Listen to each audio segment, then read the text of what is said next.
Oh, yeah. What is up, good people? What is up, good people? How are you?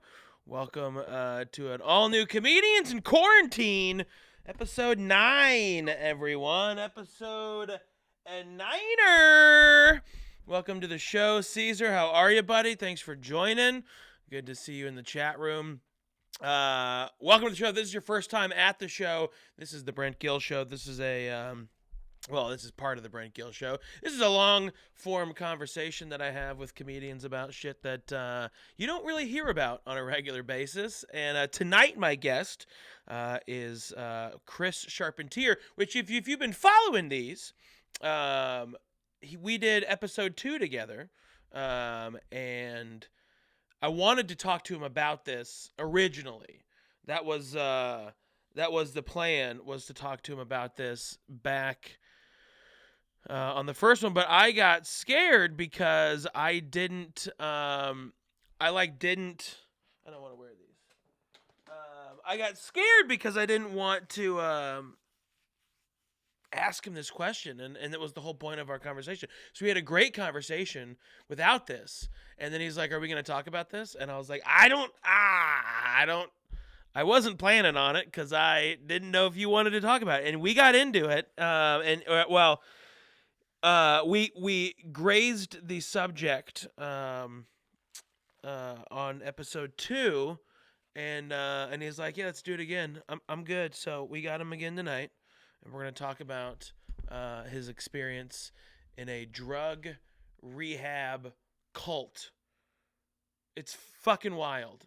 I've heard parts of this story throughout our friendship, but I've never really gotten the entire story. So I'm excited to hear it all today. Well, thanks. I think the guests have been pretty damn good. I agree as well. I've had some really good conversations. I think the last one we did with Corey Knox was pretty interesting. It's just fun hearing. It's fun hearing different sides of people's stories and people's lives and stuff like that. And as our lives are all in a fucking trash heap right now, I feel like our lives are just in a hammock, like a fat guy in a hammock. You just can't. You're stuck, like hammocks are kryptonite to fat people, and I swear, if you ever find me in a hammock, help me, because I'm stuck like a turtle on his shell. But that's where I feel like our lives are with this corona madness right now. So we're just trying to bring some joy to everybody's life and just let everyone know that, hey, it could be worse. You could be stuck in a cult. Who knows? Who knows? But yeah, it's been wild. Today, when we're what's today's date right now? It is the 6th of April. So rent was due, or an explanation was due. Rent. My landlord sent me. First of all, I'm slowly realizing that I live in a slum. For sure. I mean, it's not bad. It's fine on the inside. It's massive. It's a huge apartment. It's an 1,100 square foot, 1-bedroom apartment. It's been the remainder of no matter who we are only human. Oh, reminder. Boy, I read that as remainder. Sorry, Caesar. I'm reading that. I'm like, am I dumb or did he mistype this? Neither. I'm just dumb. I did go to a public school, so some kids do get left behind. Maybe I should keep those glasses on. Anyway, but yeah, it's been. No, I totally forgot what I was talking about. But rent's been due. And and I live in a slum. It's a huge apartment. It's 1,100 square feet. It's up in Studio City, and which is like North Hollywood ish.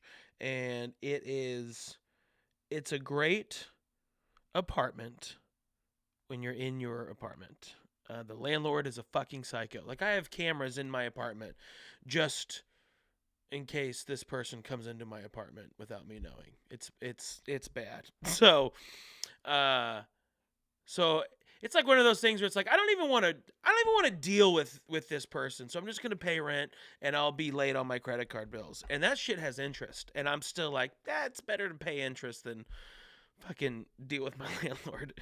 There was a landlord. I found this interesting. I saw this news story about a landlord in Brooklyn who owns 18 buildings and said to all of his tenants in his 18 buildings that he was going to forego rent for April.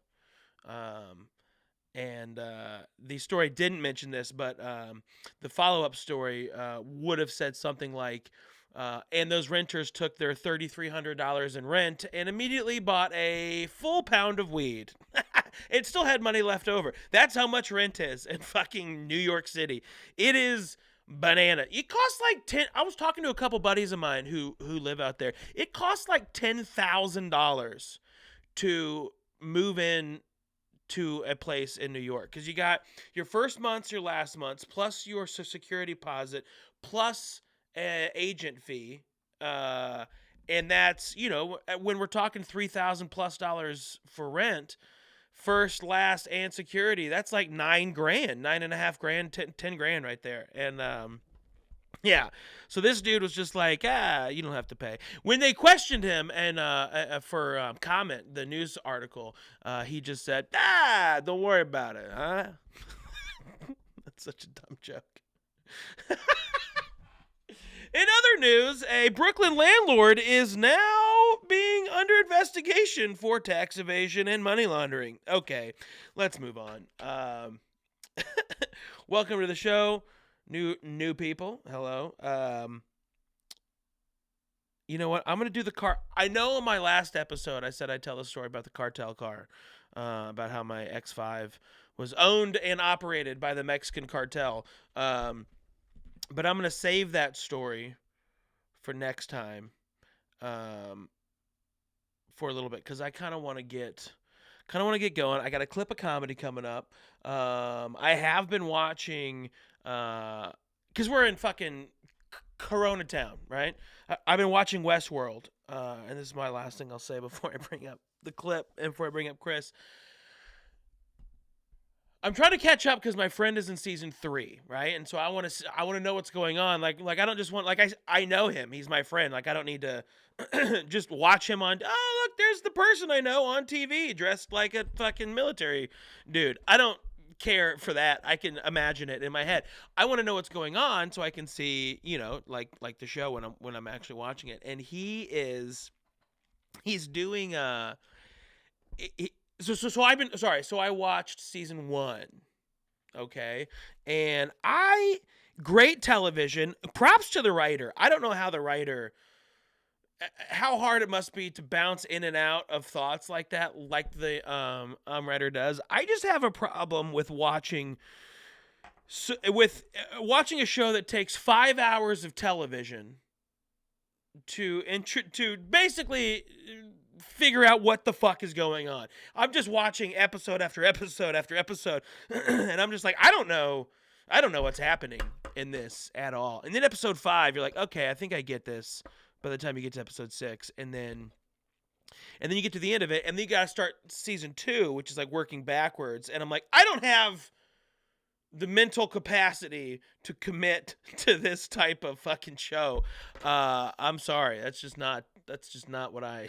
It's not what I want to do. So, but well, some people love it, some people don't. What is happening here?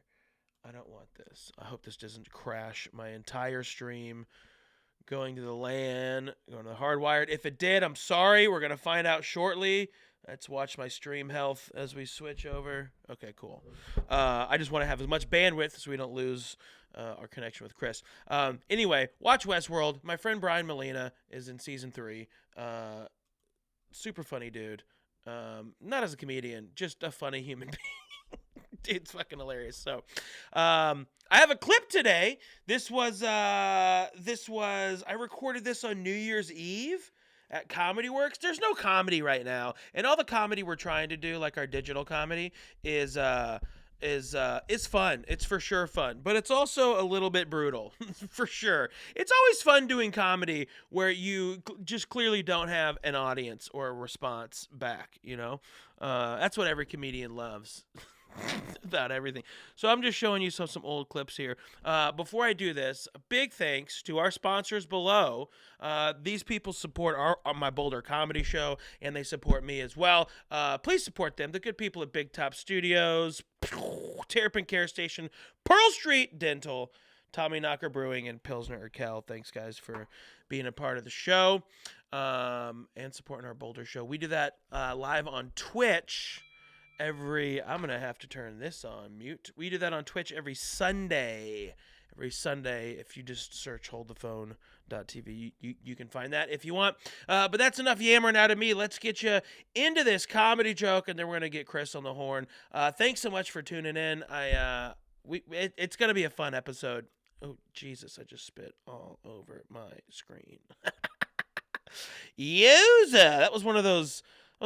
I was like one of those post-bong rip spits where it's just like a very white fucking dry mouth cotton, like the epitome of like a snake getting venomed, but at the end of it like a cottonmouth snake. Is that a thing? Cottonmouth? A cottonwood snake? What's up, Sam? Oh, Miss Sisson, what's going on? Welcome to the show. Thanks for being here. We're about to play this clip. This is a short video. It's a new joke, but it's a fun joke from New Year's Eve.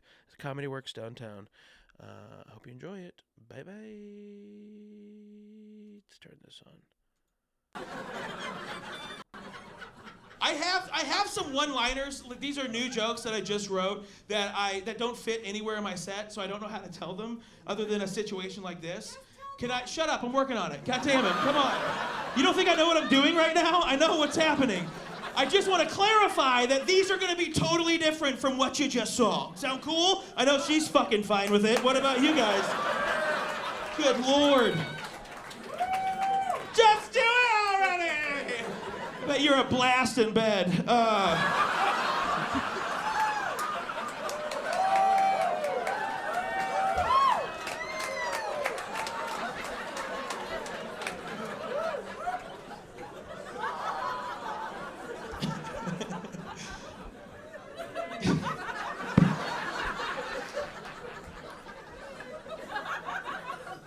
All right, 3 quick jokes that I hope kill as hard as that just did. I was making out with my lady friend recently, and she stopped. I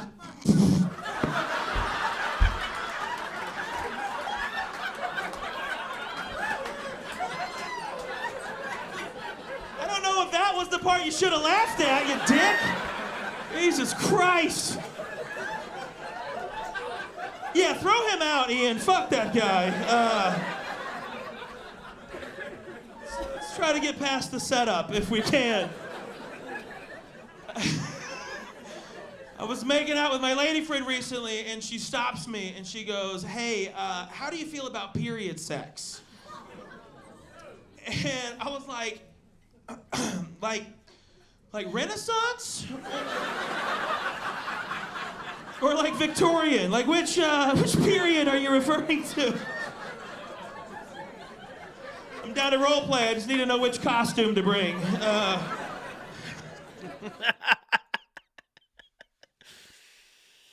Oh, is it weird to laugh at your own jokes like that? I don't know.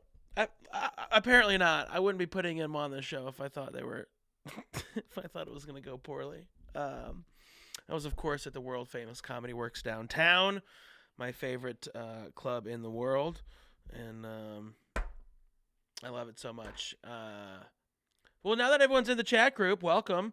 Hope you guys are having a... Sam pointed out it's a cottonmouth snake, a.k.a. a water moccasin, which is exactly what I remember from when I was living in Georgia.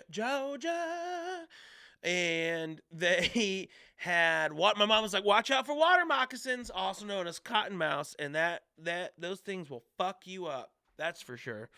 They will wreck shop. Well, Those and rattlesnakes. I'm not a big rattlesnake fan myself. I feel like rattlesnakes kind of scare me. I'm going to do a bong rip. Comedians in quarantine. Here we go. All right. Now, we have... Oh, perfect time for someone to join the stream. We're going to get Sharpie on the line here on Skype. So give me... Here, I'm going to play some cool music. Give me about 2 minutes or less. We'll have Sharpie on the line. We're going to talk about when he was in his drug rehab that ended up being a cult. That viewer already left. Yeah, that ended up being a cult. It's a fantastic story. Not really a fantastic situation.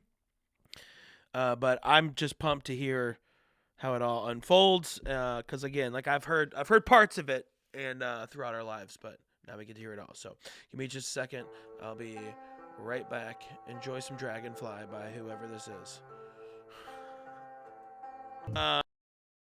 All right, let's take this inaugural bowl. While we're getting this bowl going, Where'd you get this weed from? Oh yeah, that's what I was gonna tell you. Yeah.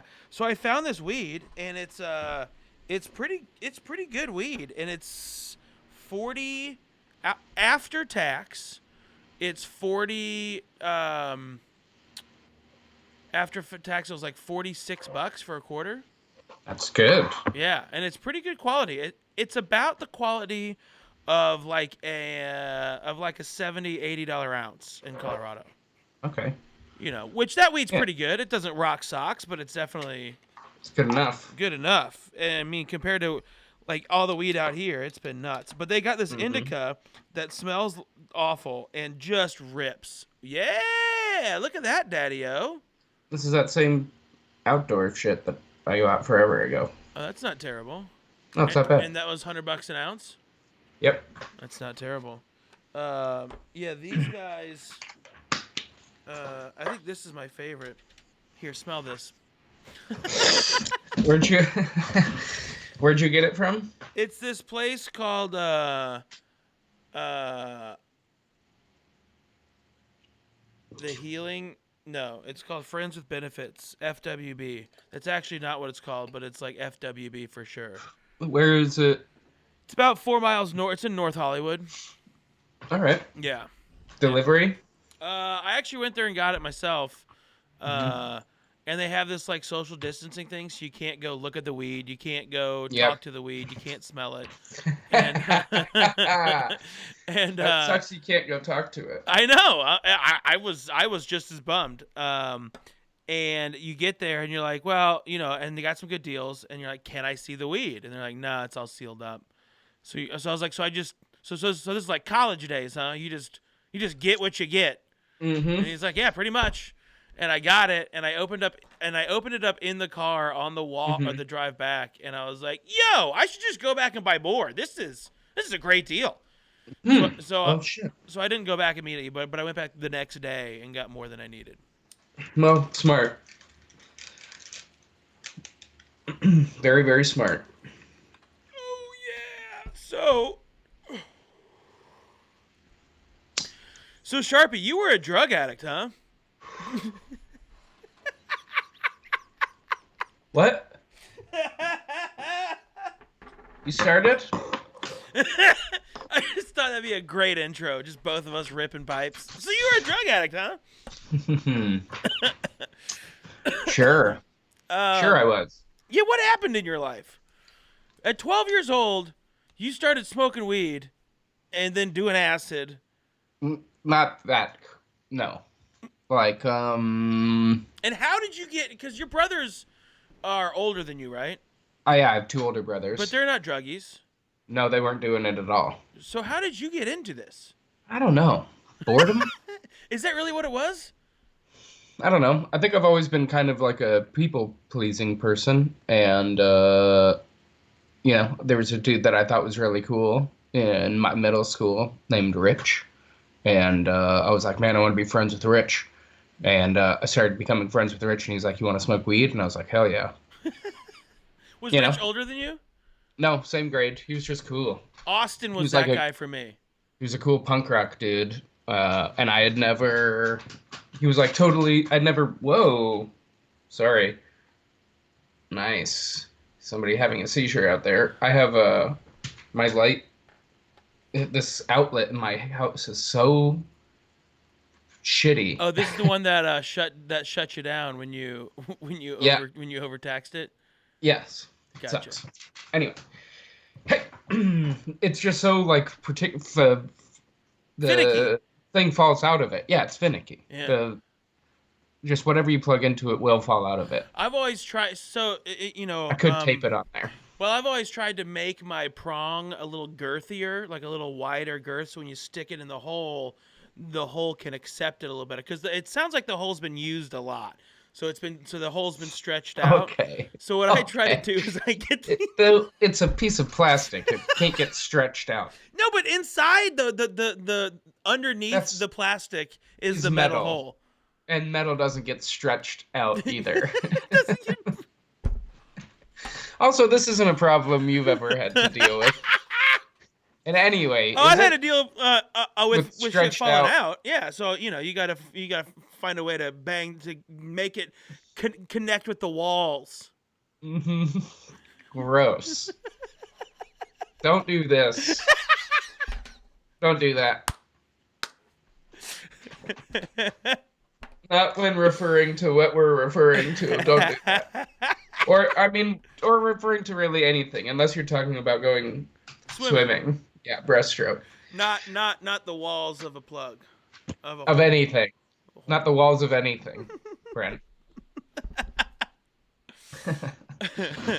um, So you met Rich, met Rich. and this Rich is when you were ruled. 12 years old, Mhm. and Well, no, let's neighborhood see. buddy. Seventh grade. So, okay, we'll just go from the beginning very Yeah, so that's quickly. about 13, 12, 13. When I was, so yeah, growing up, I went to a Catholic school, the same Catholic school that my brothers went to, for third through sixth grade, and then we moved. Okay, And to Colorado.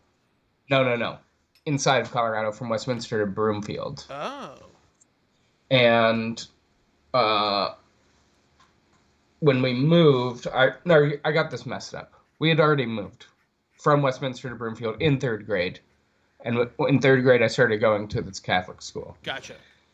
Third to sixth grade, and then my one really good friend, really the only friend I had in the school, was like, I'm gonna go to the public school before we go to high school, so that I have normal friends in high school because I don't want to That's fair. go. Right. So he was smart like that, and his parents were cool, and he was like a genius and was a good kid.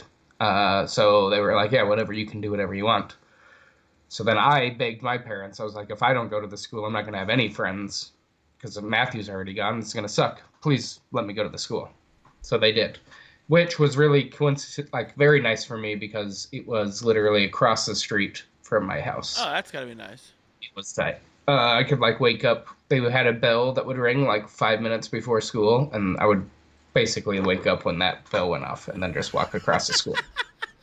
It was sweet. It was literally it's that close. So, That was for it high was cool. school. Middle school, Okay. yeah, and that's where I met Rich, and it was like immediate. I was like, this guy is super cool.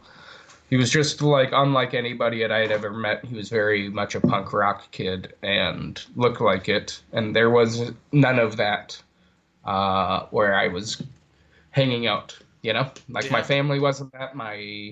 The Catholic school wasn't that. And I was like, oh, this guy seems cool. So we started hanging out, and he was super funny, and he played soccer. So those are like the two requirements at that point in my life for like, oh, you be my friend. Um, and he was better at soccer than me and probably funnier than me. So I was like, I like this guy a lot. Oh. So we started hanging out immediately. And yeah, he was like, I can't remember exactly how it started, like the conversation, but I do remember the first time that we smoked weed, we were next to his cousin's house. We went outside of his cousin's house. It was like me and Rich and his cousin Ben, and then like two of Ben's friends, I think. And they were a little bit older, Ben and his friends. Okay. And then we smoked out of a corn cob pipe, old school, like a farmer's Yeah. cob pipe. like And a like a Frosty the Snowman. exactly, exactly. And I've definitely heard people say that the first time that they smoked, they didn't get high. I was gonna ask you that. I got fucking ripped. First time was a home run for sure. I ate 1,000 bags of chips. We watched a movie called Kentucky Fried Movie. I don't know if you've ever seen that. Nope. Oh man, it's like a 70s uh what's the word? Like satirical, like silly, like rip off dumb like airplane type Okay, movie. gotcha. And it might even been made by the same people that made Airplane, but like before they had any movies. It was just like a weird independent, lots of little sketches that people put Oh, out. okay. And I have So it's never like a laughed harder than compilation like, movie type thing. yeah, kind of. Okay. And I've never laughed harder. It was now looking back, it is some of it is like, wow, really racist. It for sure isn't funny, but other parts are still funny and hold up.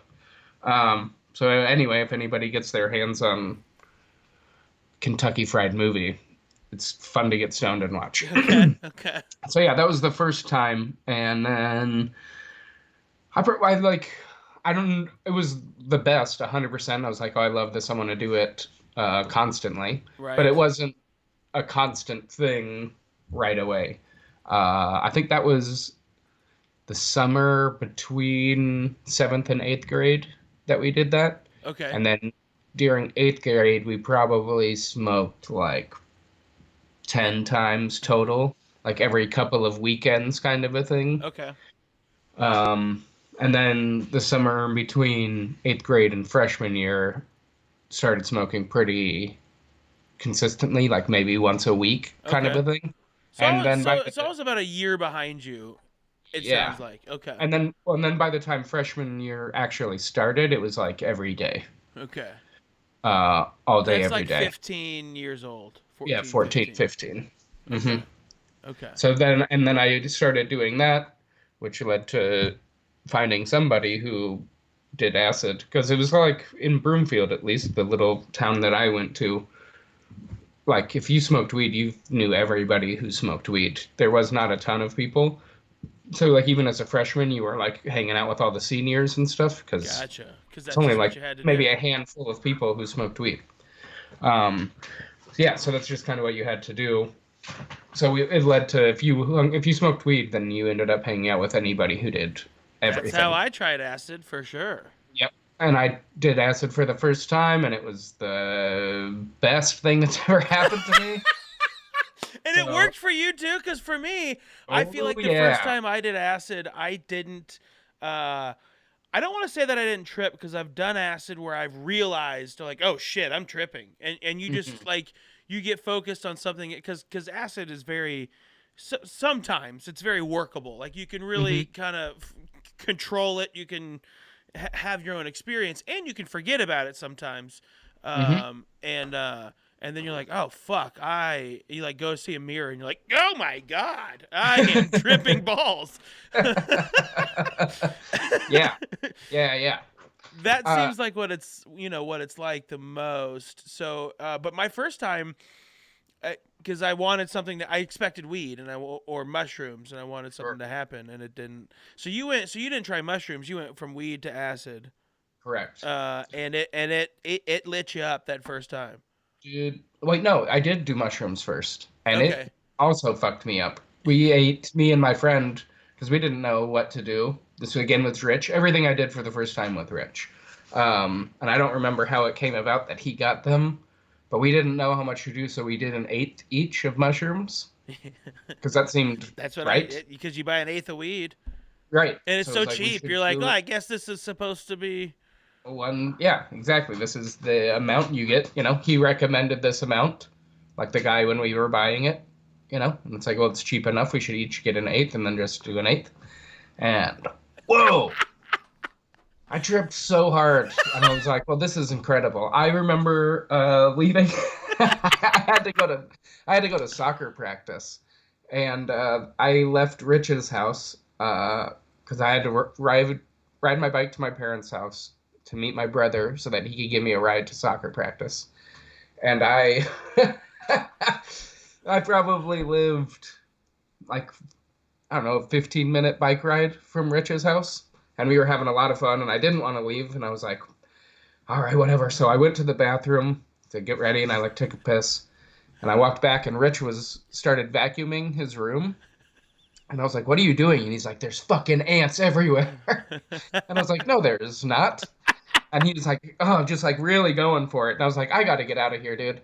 So I left, and I hopped on my bike, and I remember being like, I am flying. Like I am going so fast right now. This is crazy. And I got home and I called Rich and I was like, dude, I'm already home. And he was like, what? No way. I'm still vacuuming my room. There's ants fucking everywhere.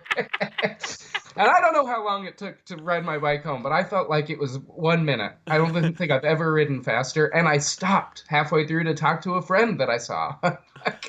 I've never ridden my bike harder. It was so fun. And the Wind is colors just are so blowing by. You're vibrant. like, God, this Yeah, feels so good. nothing's ever felt better. And I was like, dude, this is incredible. And also, I do think it's funny when I think back on these times because right, I was probably 14 years old. So anybody who knows me in the flesh, I'm a very small person. I'm 5'5" now. But when I was a freshman in high school, I was definitely not even 5 foot, and I probably looked like I was a 9-year-old. Like I looked very, very young. So imagine some like fucking tiny little kid tripping balls on mushrooms, just riding his bike, yeah, terrorizing his stupid hometown. I laugh about it. I'm like, God, I looked like such a child. Oh I was my a child. God, that's so funny. Wow. Just Yeah, tripping face. yeah, so dumb. And, So and and you didn't wreck your bike at all or anything? Like you didn't feel no, wild. You just nailed it. I nailed it. I rode 110 miles an hour. It was incredible. I've never had more fun. So that was yeah, that was I was great. hoping your brother was gonna call you, be like, "Yo, what the fuck took you so long? You've been No, you left no, it." no. I was really moving. Rich was still vacuuming his room. That's how I mean, it was incredible. He was really I was flying. So I don't know what that says. Either I was going really fast or there was a lot of ants in that room. But, but yeah, so that was pretty fun. And then it wasn't even probably a month later or so that I tried acid for the first time, and that was the greatest thing that's ever happened to anybody. Like I think that's immediately, I true. was like, "Oh yeah, this is this is it." Interesting. Uh, So you didn't wig out on your first trip. Wait, what happened when you went to soccer practice? oh, I didn't do very well.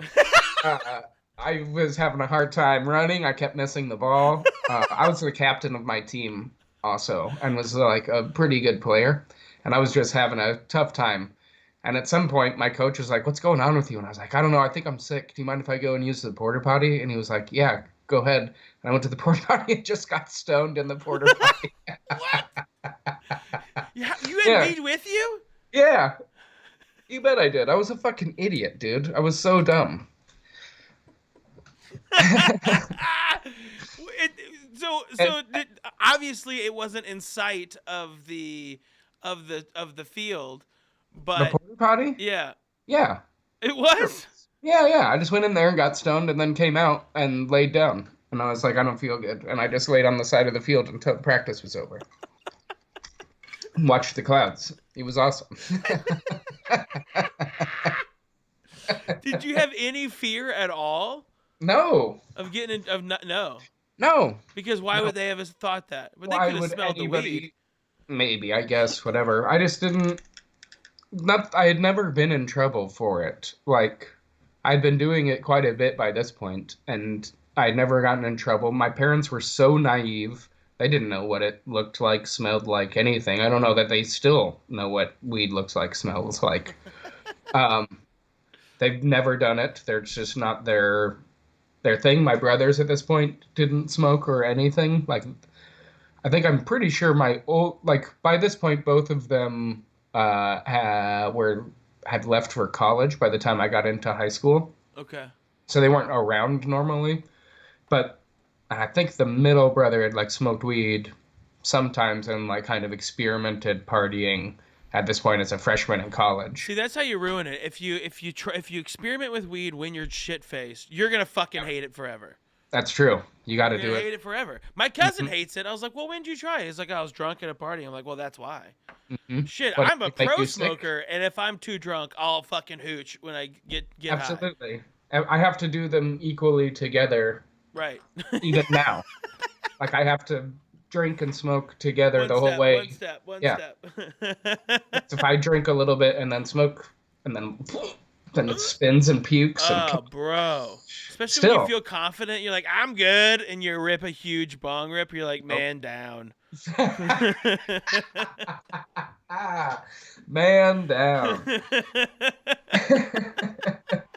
Definitely. What did you see? Because my first mushroom trip, I feel like I saw the devil. Like or some Satan, like in my mind it was the devil, and I called my closest friends and I was like, "Are you alive?" And they're like, "Are Oh. you? What's wrong with you?" And I was like, "Are you Wild. alive? Are you being tortured by Satan?" And they're like, "What? No." And I was like, "Okay." And then I hung up the phone. Wow. Yeah, Gnarly. like No. 5 friends or so, and I got oh, I did not like, but I also ate about an eighth as well because I thought that's Hmm. what you're supposed to do.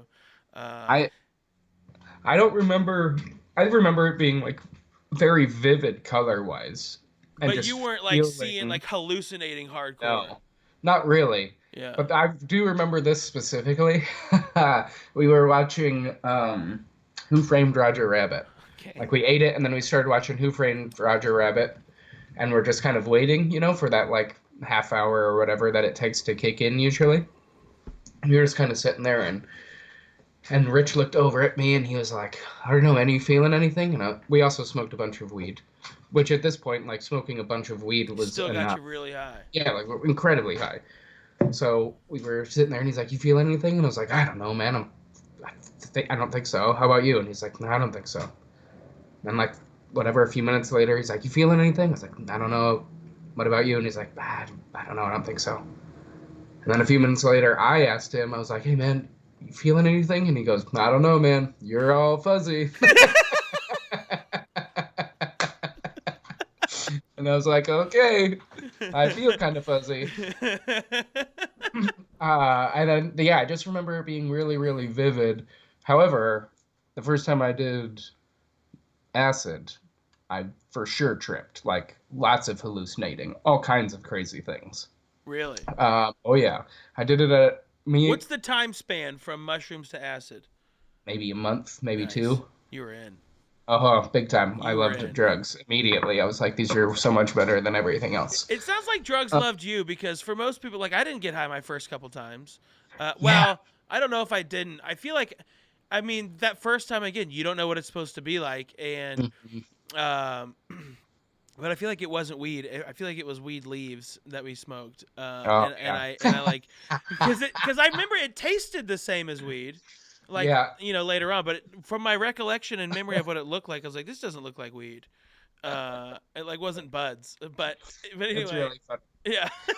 So but the first few, it took me a few times until I got high, and then the first time I got high, my friends would just because it was with my Rich Austin, Hmm. and he would just they would fuck with me because I was so high I was like passing out. Hmm. Like I guess so. Like I remembered, or I was just blacking out because I remember Hmm. something and remember something else. And they're on top of me squirting fucking eye drops in my eye, Oh, Visine in my man. eyes. Like your mom's here, your mom's here. I'm like, oh fuck, and they're like, nah, she's not here. It's 1 a.m. Oh, that's Yeah, fucked up. yeah. I was like, you guys are assholes. And then I was watching them play Tony Hawk, and you could put that cheat on so it was in slow motion. And so I'm watching the time go, and I'm like, is the time just going super slow to anyone? They're like, I don't know what you're talking about, because Oh, they're no. experienced stoners. Like it's not like we were doing drugs together for the first time. They were already doing them, and I moved to Colorado, and I was like, y'all seem cool. Right. Yeah, and then That's and hilarious. so like no, the time's normal. And I'm like, it just feels like it's going real short. And they're like, I don't know. And then it wasn't until like a couple days later, I was like, wait, you can, it's going, fuck. Yeah. Yeah, that's what happened to mine. That's great. So it sounds like drugs loved you immediately. Like, yeah, we got Good. this. Mm-hmm. This guy's ours. He's one of Yeah, us. for So sure. so you okay? I also think that that's true. Like even like I don't like prescription pills of any sort. And I know people like party with those, and Yeah. I've never been able to because they like fuck me up so bad. Oh Like yeah. it's like literally I'm just like, oh, I gotta lay on the couch. I can't do anything else. I can't like go out and party. I Yeah. think that my body particular is like very susceptible to anything. I don't have to drink much to get drunk. I don't have to smoke much to get high. Like I've never had to. God damn, that's this light. Are you kidding me? This is so dumb. Sorry. I Yeah. prescription pills fuck me up too, and so I did a lot of prescription pills, not a lot, just one kind, a lot. In a senior year in high school, these two dudes, or yeah, these dudes that had like graduated high school and then moved out, rented a house in the neighborhood, Hmm. and like the high school kid that like got kicked out of his house lived there, and then yeah, like the two dudes that rented it lived there who were a little bit older and could buy That's so alcohol, and there was funny. another dude. Yeah, so there's like 4 or 5 dudes in there. They would have all the parties. One of the dudes transported cars as like a Whoa. side hustle. Yeah, so he'd transport cars to California, go down to Mexico, get a bunch of Valium, and I'm talking like 1,000 pills of Valium, Damn. and then drive them back and then sell them to all of us kids. And we were just getting, I mean, like on 10 milligrams of Valium and a couple drinks, you'll be blacked out. I'm eating like Oh yeah. three, 4 pills, like 30, 40 mils of this Mexican Valium, and then drinking underage, and I mean just like Dude, that's no joke. chunks of time gone. Yeah. It that shit scared me for sure. Out of that made me not love pills as much because they're so small and they just fucking wreck you. At least with mushrooms, I can see how much quantity I'm eating. Right. Yeah, dude. I don't mess around with them. So yeah, drugs love me and I love them back. That's good. No, it's Hmm. not good, but we'll get Right. to why it's not good. So you did. So you're doing Hmm. these. So now we're at acid for the first time, and it's the Hmm. greatest thing in the world. It's the greatest thing. I I would tripped. agree with that. Acid's my favorite drug of all head drugs. I can't do it anymore. Uh, the last time I did was like, that's enough. I don't need to do this anymore. It's like a But once a year I thing. but I couldn't agree with you more. It was the greatest. I think it's important. I honestly feel like everybody should do it in the right circumstances. It's like life changing. Truly, it completely change the way you look at the world, because it scrambles your brain, and it's incredible. Um, I was with my then girlfriend when we did it, and we hallucinate. We were in a park, like just a park right across the street from my friend's house, a little city park, and both of us. Is this what you were saying, where you can like manipulate it in a way, Oh like yeah. you can talk yourself into certain things. And so if you're with another person, you can kind of share a hallucination and both see the same things and whatever, because you can talk your way into it kind of. Yeah. And so we were just having a crazy time tripping around, and then we ended up sitting underneath a street lamp that was in the middle of the park. It was like, why is this street lamp here? It's so weird. It's right in the middle of the park, street lamp shining down on two folding chairs, empty folding chairs just sitting there. And I was like, this is weird. Those are like made for us. We gotta just go sit in those. So we just sat in those chairs and watched the park for hours, like sprinklers going off and whatever. It was really cool and neat. And then the next morning, went outside and Was there's this a no, school day, by the way, or was this no, a this is on the weekend? weekend. Okay. Weekend. Um, but went out the next day and there's no light in the middle of that park. not at all. So we were just sitting in the grass, probably looking dumb, like, "Bleh." but but we both saw it, and we both sat in those chairs right underneath the streetlight in the middle of the park. It was really bizarre. So it was just the best. I had But there like was the no best street time. light. There was no streetlight. I had some like pretty gnarly hallucinations like that over the years. There was a time where we were walking around in Broomfield, and I was apparently was like crawling in the middle of the street, like on my belly.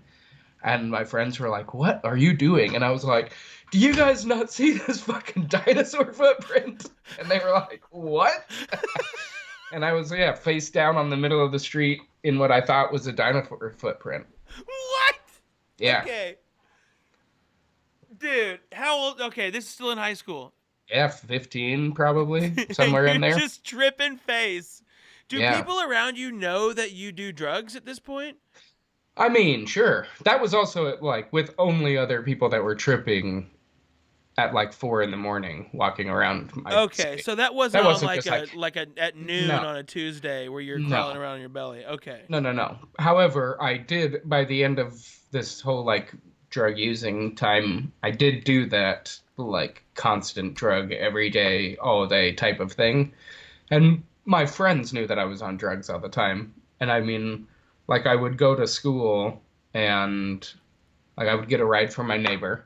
I would go to school, meet with my friends. We would immediately go, like wouldn't even go to the first class. We would just go and get high and party and or not even party, just get high and lay around, not go to school, do whatever drugs, and then I would come back to school for seventh period, which was the last period for photography because I thought it was fun, and then I would leave there and go to soccer practice. I did that every day. Wow. It was ridiculous. Doing more than just weed? Acid pretty much every day. Really?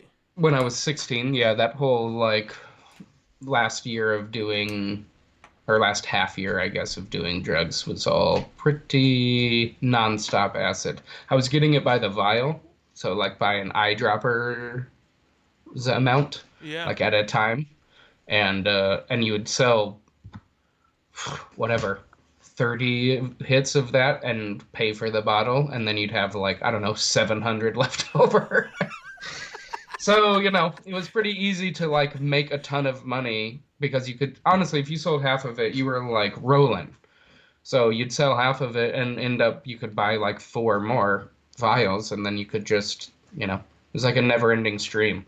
I knew a couple of like the rave scene was just starting to get big, like the real true rave like underground where nobody even knew what the fuck a rave was yet. Right. That was like just starting to get big when I was like 15, 16 years old. So I knew a couple of kids that were like, that went to my school that were like, nobody hung out with them. They were fucking weird. They were weirdos. They were like they weren't like Jankos, but they were like bell bottoms that would Yeah, cover yeah, your with whole like a feet, like a lot of belt buckles on them, or like For sure. buckles and Yep, yep. snaps. And they wore these giant hoodies. They were like way too big.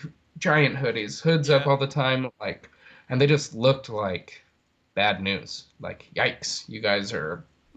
I don't know what you guys look like you've been up for days, and they have been, and that's what they've been doing. And so eventually somehow met those kids and started doing acid and then buying it and selling it like crazy.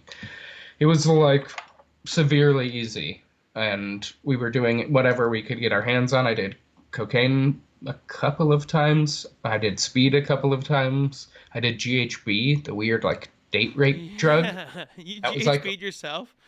yeah, me and my friends all did. We got like a freaking one of these full, even and would just drink it by like the capful, and it was like, yikes! It goes, it is bad news. Bad news. You just get Whoa. like, oh, it's so gross. It's not even fun. It's not even funny. It's disgusting. And my friend Rich was doing some sort of, I can't remember. I think he was taking speed. He was doing a bunch of speed and also did we like were drinking GHB that day, but he was doing speed secretly. He wasn't telling us.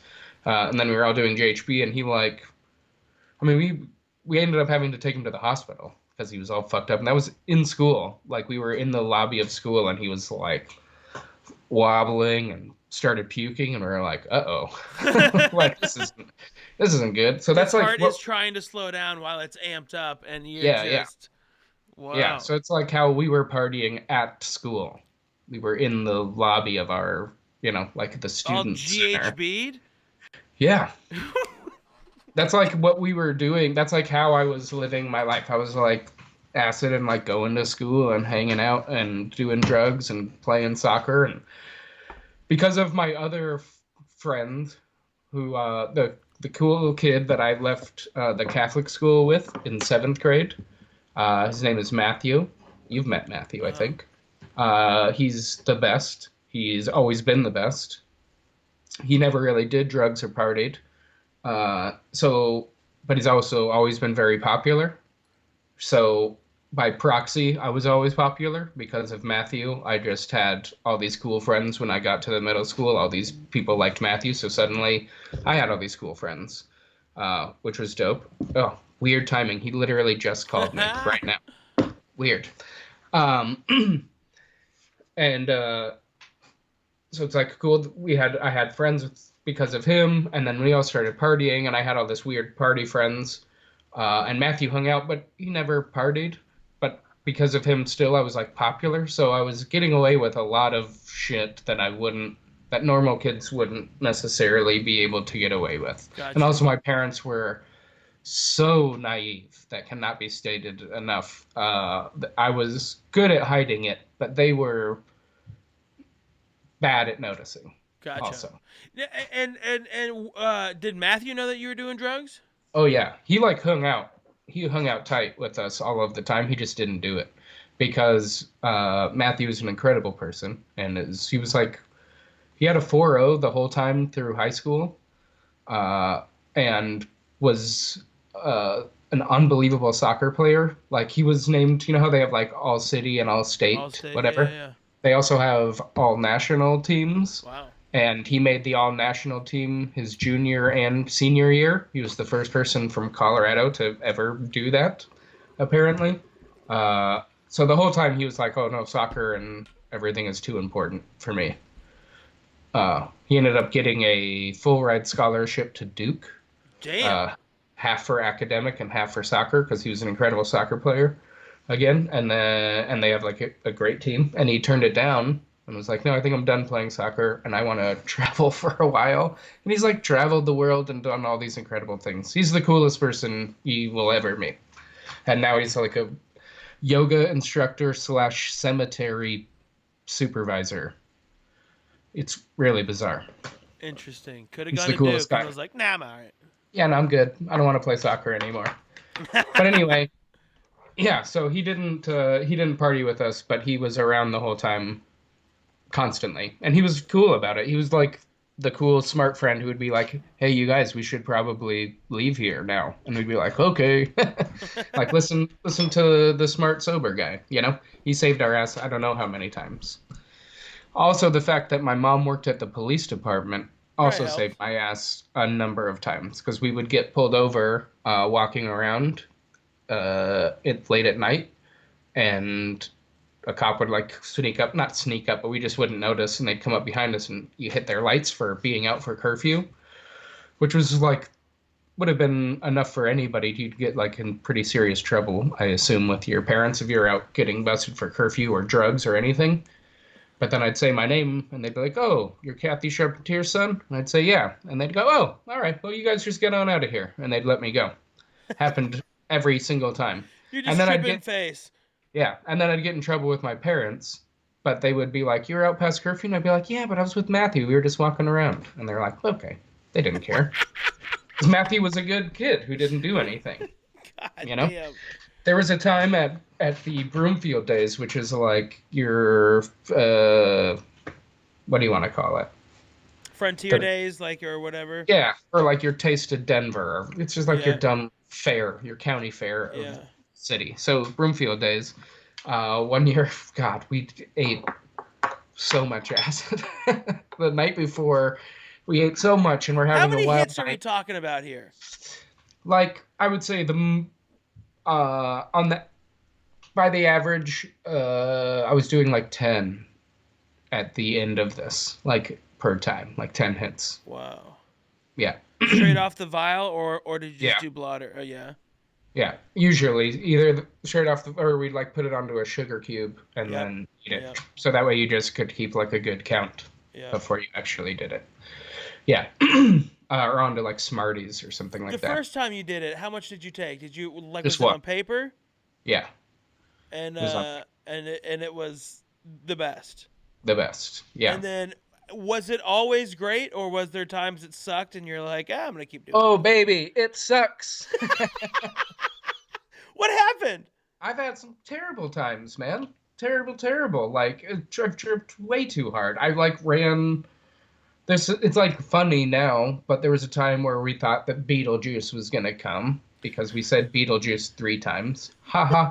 It was very dumb, but I was tripping so hard I thought it was real, and so I ran. I sprinted from where we were back to my friend's house, but I was not wearing shoes, and I destroyed my feet. I like broke multiple toes. It was awful. Just sprinting in the street. Uh, Awful times. I at that Broomfield days doing that one time I was tripping real hard and made my friend Matthew go and talk to my parents because I couldn't talk to him. My mom and my grandma were at the same event that I was walking around, and I was like, Matthew, go talk to him. Tell him I'm at your house and I'm having fun, or something. I was like, I couldn't talk to. I was also like failing school. I was doing bad. I was like a bad kid. It wasn't great by any means. I was not doing well. I was very sad. And your parents weren't mad at you for failing school? Oh, they were super mad. They were mad all the time. They just didn't think I was doing drugs like I was doing. Interesting. Yeah. They never caught the weed or any of that stuff. Well, eventually they did, but by that point, they caught me like it was too late. Okay. I was deep in it at that point. So we had this is a stupid story. So we had those like a storm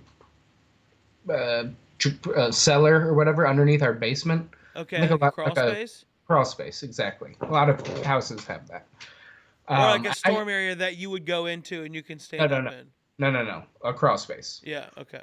specifically, and I didn't know this. They make those in case your house floods. It Yeah. doesn't flood your basement. It floods this weird area first, and then you have time to. That's what storm. Anyway, there was a very bad rainstorm one day at our house. This is when I was 16. This is like towards the end of my getting high for sure.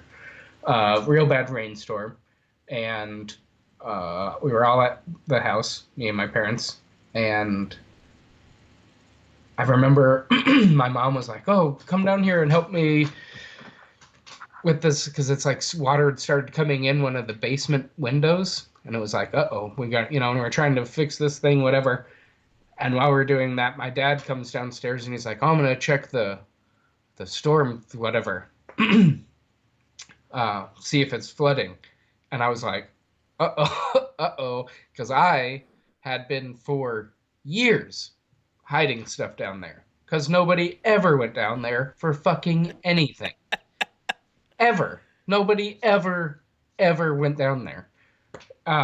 The whole time we'd lived there, except for me, and I went down there a bunch. I was smoking cigarettes down there. I had an ashtray with like smoking like butts, a whole bunch of butts, empty weed bags.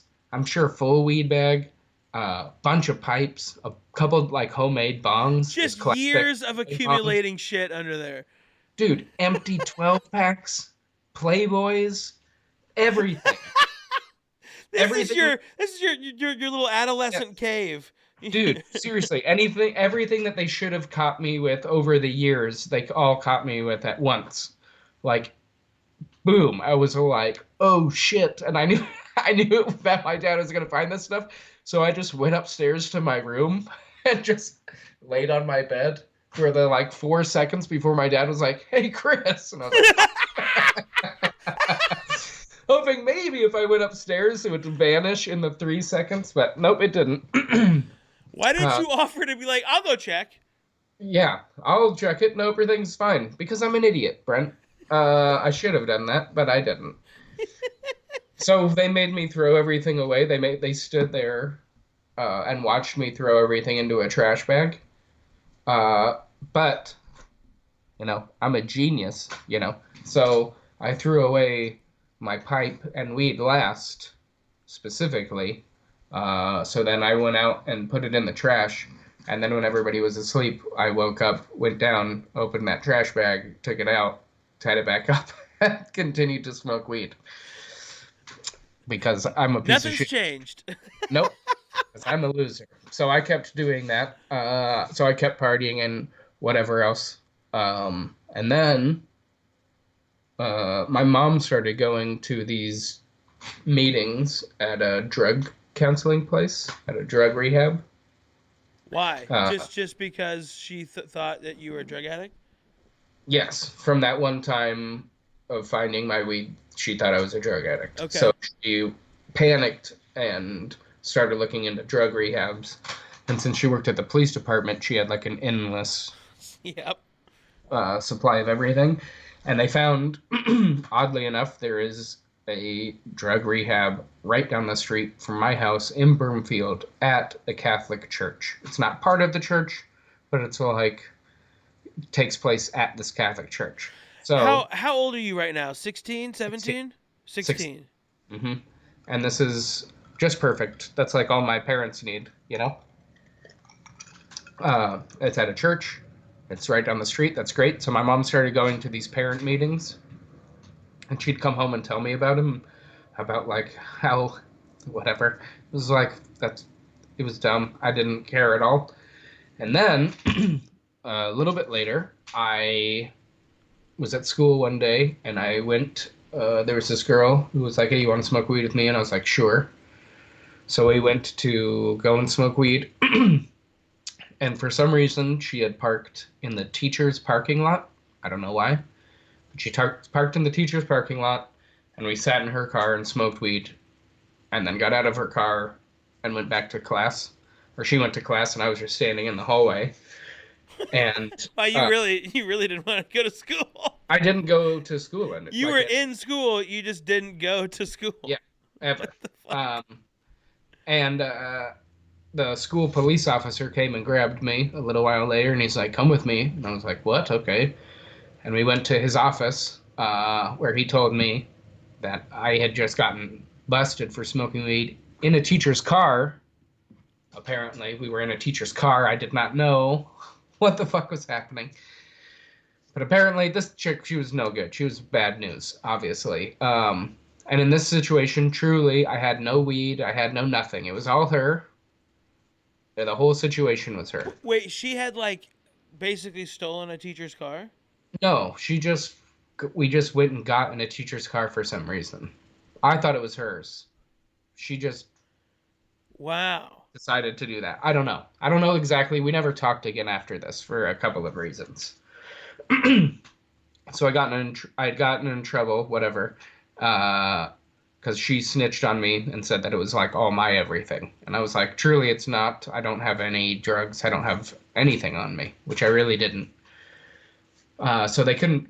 They charged me still with alcohol and or I'm sorry, minor in possession of marijuana under an ounce, even though I didn't have any weed, but I was high. Very dumb. So I got a ticket, and I got kicked off my soccer team for my junior and senior year. Uh, and they called my parents to come and pick me up, and I got suspended from school. And that was pretty much the last straw. For everybody, because now I'd like gotten in real trouble, like with my parents, whatever. I'd get in trouble with them, but now I got a ticket and was in trouble with my school and kicked off my soccer team. That's like the only thing I had going for me. So my parents were pretty fucking pissed, and so it wasn't long after that my mom, because I had just stopped going to school at this point, like completely after that, because if I wasn't playing soccer, What's the then point? what's the point? That's how I was going to get into college. I knew I wasn't going to get into college because of my grades. Like, they were awful. But I was good enough at soccer that I was like, I'll get a college scholarship. That'll be my plan. So now that my plan was fucked. So I was like, well, then I'm not going to school at all. So one day my mom called me and she was like, hey, I'm gonna pick you up, go to lunch. And I was like, tight. So I got so I got real stoned. Uh, because we weren't like best of friends at this point, you know? They were pissed at me all the time. So her saying that she wanted to take me out to lunch was exciting. And I was like, nice. So I got super high, and then she came and picked me up and took me to that drug rehab. And she dropped me off and was like, you have an appointment with a drug counselor. I'll be back in an hour. I was like, what? No lunch? Yeah, exactly. I was I like, am so oh, high right now. I'm starving. This is fuck. So, so I got out of the car and I walked into this place, the Church of the Holy Comforter. It's the name of it. I swear to God. Sounds cozy. And I walked in, and there's this maybe 19-year-old kid, super long hair, eating like a mac and cheese, like a microwave mac and cheese meal at some table. And I was like, hey. And he's like, oh, shit, are you Chris? And I was like, I am. And he's like, what's up, man? I'm Phil. Come on in. I was like, right on.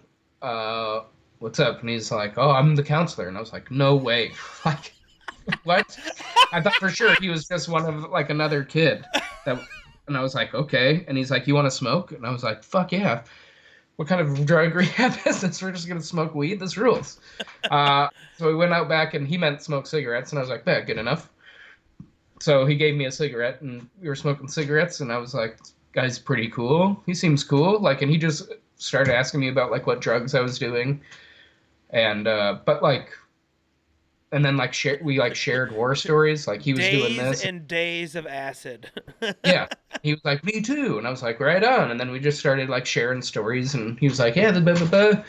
And that was like pretty much it. And it was like kind of fun and funny. And we just hung out for like an hour, and he was like, hey, you should come back tonight. We have a meeting. No pressure. Just come and hang out. Get your parents off your back. And I was like, well, all right, I'll come. If it'll get my parents off my back and you'll let me smoke cigarettes, you know, good enough for me. I'm 16 and dumb. This is what, 2000? 99? Yeah. 99, 2000, no, 99, Maybe 98? 99, and 98, 99, somewhere in there. Back when cigarettes weren't like the worst in the world.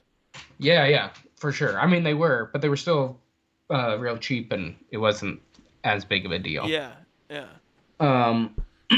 Like they hadn't started taxing because they knew how bad they were for you yet. Well, they did, but they just didn't tell anyone yet. That's right.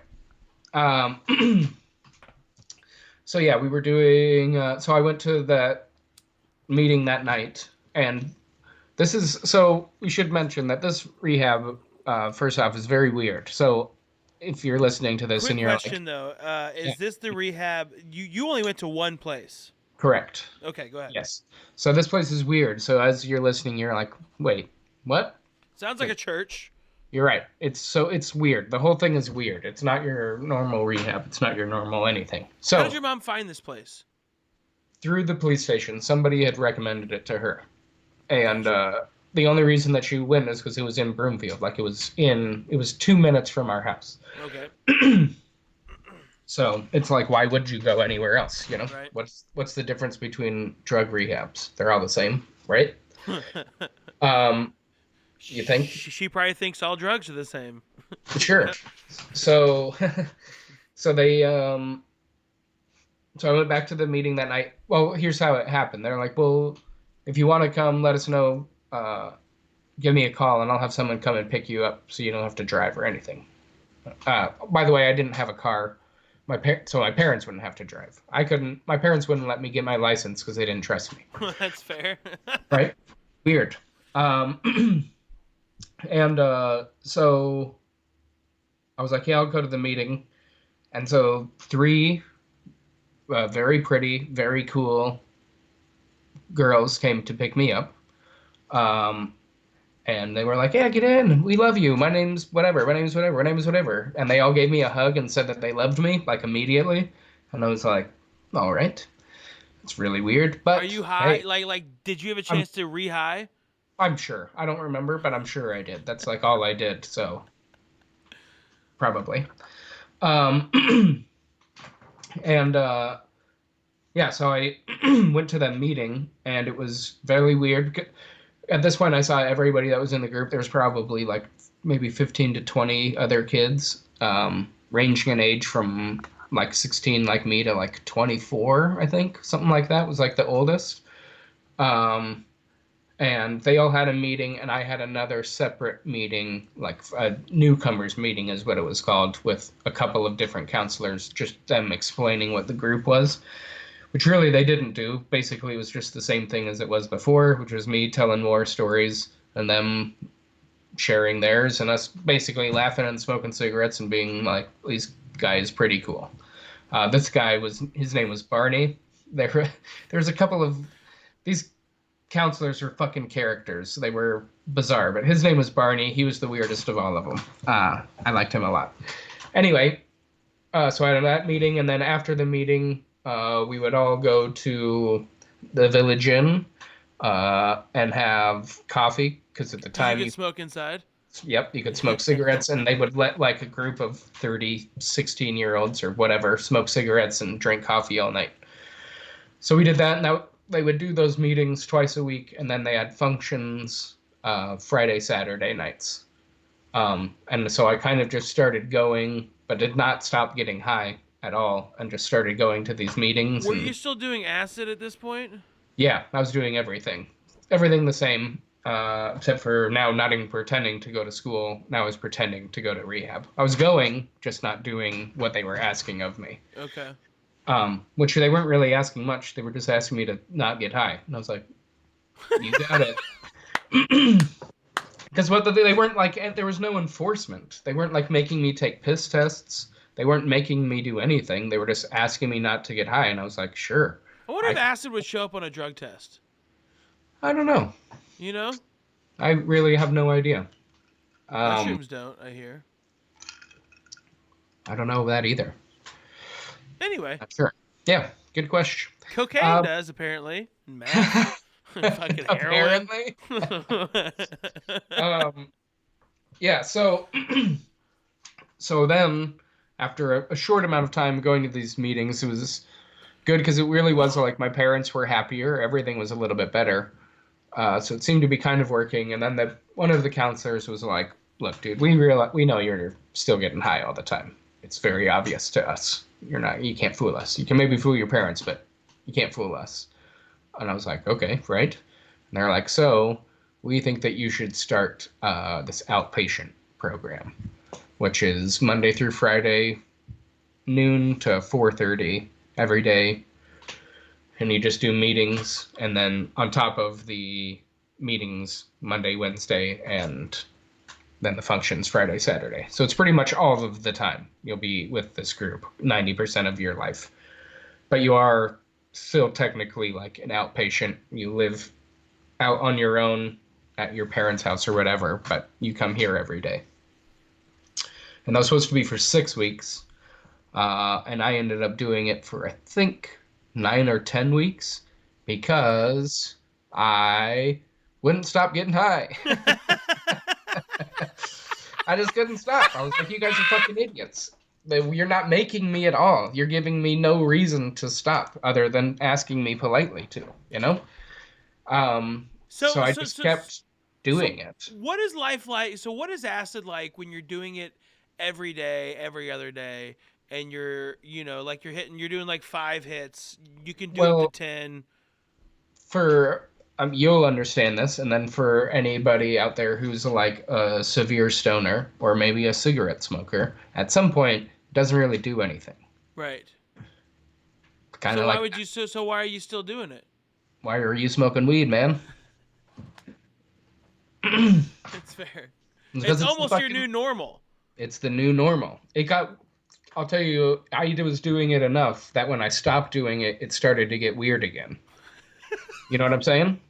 It was like, wait, where are all the dinosaur footprints? It's like everything is so drab. Like the colors are so gray, and it's so quiet, and it's so, like it started to feel weird again. Normal started to feel weird. Yeah. And I'm not kidding about that. It was really bizarre. It was weird to stop doing it. So they got you to stop doing it. All drugs.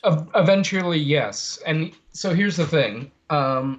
When you would get 30 days sober, they would give you um this is weird. A But brand new a they'd give toke you one weed. of these. Yeah. A They'd give you relapse day. they'd give you one of these, but it was made of black leather. Okay.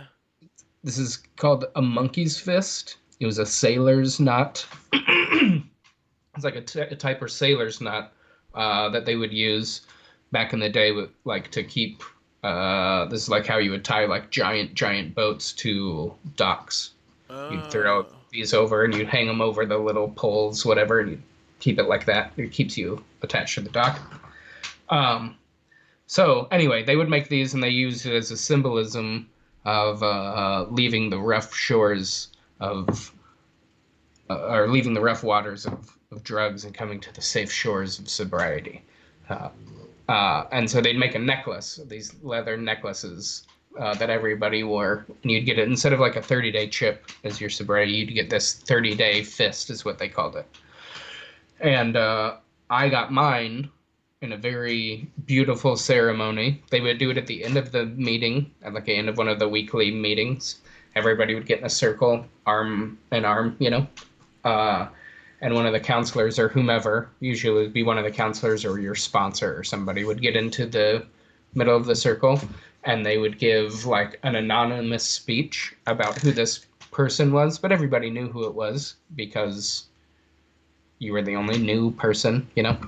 But anyway, they'd give this speech about, oh, this person, whatever, and then they'd present to you your 30-day fist. It was very exciting. Well, the guy who did it for me was my counselor, Phil, and he was really nice, and he like truly did like an emotional, incredibly moving type speech about Is me. Phil the guy with the long hair and the mac and cheese? Yeah. Oh, Yes. they all had long hair. That should Oh. be meant. Every counselor had long hair. Weird. But yeah, Phil gave a speech and about me and how important I was as a person and how I had already made like a big impact on the whole group already, even though I had just been there for such a short amount of time, and how much he loved me and how he was excited to see what incredible things I would do with my life and blah blah blah. Incredible stuff. He like made me cry. He made everybody cry. It was a big deal. And then I got my 30-day fist with 4 days sober. uh, and I felt pretty bad about that. So after I got Because it, they thought you were sober for 30. yeah, So yeah, you're but I hiding did it. like, so yeah, so I was doing it, and I had more than once went to the outpatient on acid, like in there with like the other people still tripping and being like, this is crazy. It was really bizarre times. But I felt really bad about that. They had like started to work enough that I was like, I feel. So I told people afterwards, after I got my fist, I like eventually went up to Phil and I was like, hey, dude, I only have 4 days sober. And he was like, oh, I know. I was like, oh. He's like, I knew you didn't have it, but whatever. So yeah, pretty fun. But I wanted to give you a pep talk because this shit ain't working. So Pretty maybe much, if I dude. guilted you into it, then maybe. Exactly. Exactly. So it fucking worked, and it did for the next 5 years. After that, I stayed sober. Completely. Totally, Just ripping 100%. cigs. Yeah, ripping cigs like crazy, but yeah. Otherwise, totally sober for the next 5 years And still after that, outpatient, and like you still lived at your parents' house. still lived in my parents' house. My parents should be noted. This was they're incredible people. They put me into this what ended up being not a wonderful rehab for things we'll get into. They didn't know it was going to be that way, and all they did the whole time was try to support me, even throughout the weirdness, Okay. like by doing things which I will say, because once I was like into this place, I was in. I was like, I'm gonna do whatever you say, 100%. Wow, they So broke you. they Whoa. broke they broke me hard, uh, Whoa. and I don't And really it took know. like 10 weeks. Yeah, about it took a while, but they definitely did. It was enough of them saying like, "I love you," and we're doing the best thing for you, to be like, okay, maybe you guys are. And I knew I shouldn't be getting high all the time, so like I knew that that was not the best life choice. But it took me a while to agree to live their way, whatever. I can't wait for everyone to Um, hear the rest of this. It gets weird. It gets Uh, so so weird. I love this. so It's crazy to just like. Is it weird looking back, knowing that like seeing this timeline and like, oh fuck that it they doesn't even make sense. whoa. It's like surreal to think about that I've lived all of this in one dumb life.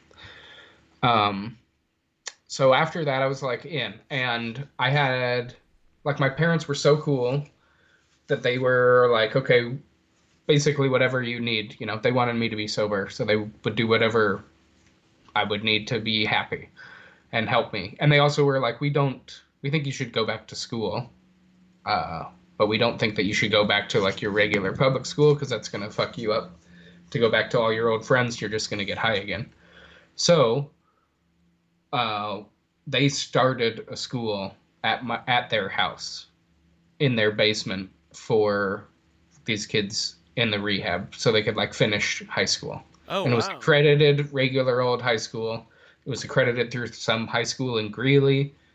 They had like a real high school teacher that would come and teach me and three other kids at the time. It ended up being more kids later, but at the start it was me and three Whoa. other kids in my basement. Your mom fucking And rules, dude. dude, they're the coolest. And at the time, the basement was actually my room because we also had some kid living at the house who like just basically had a bad home situation and couldn't live there.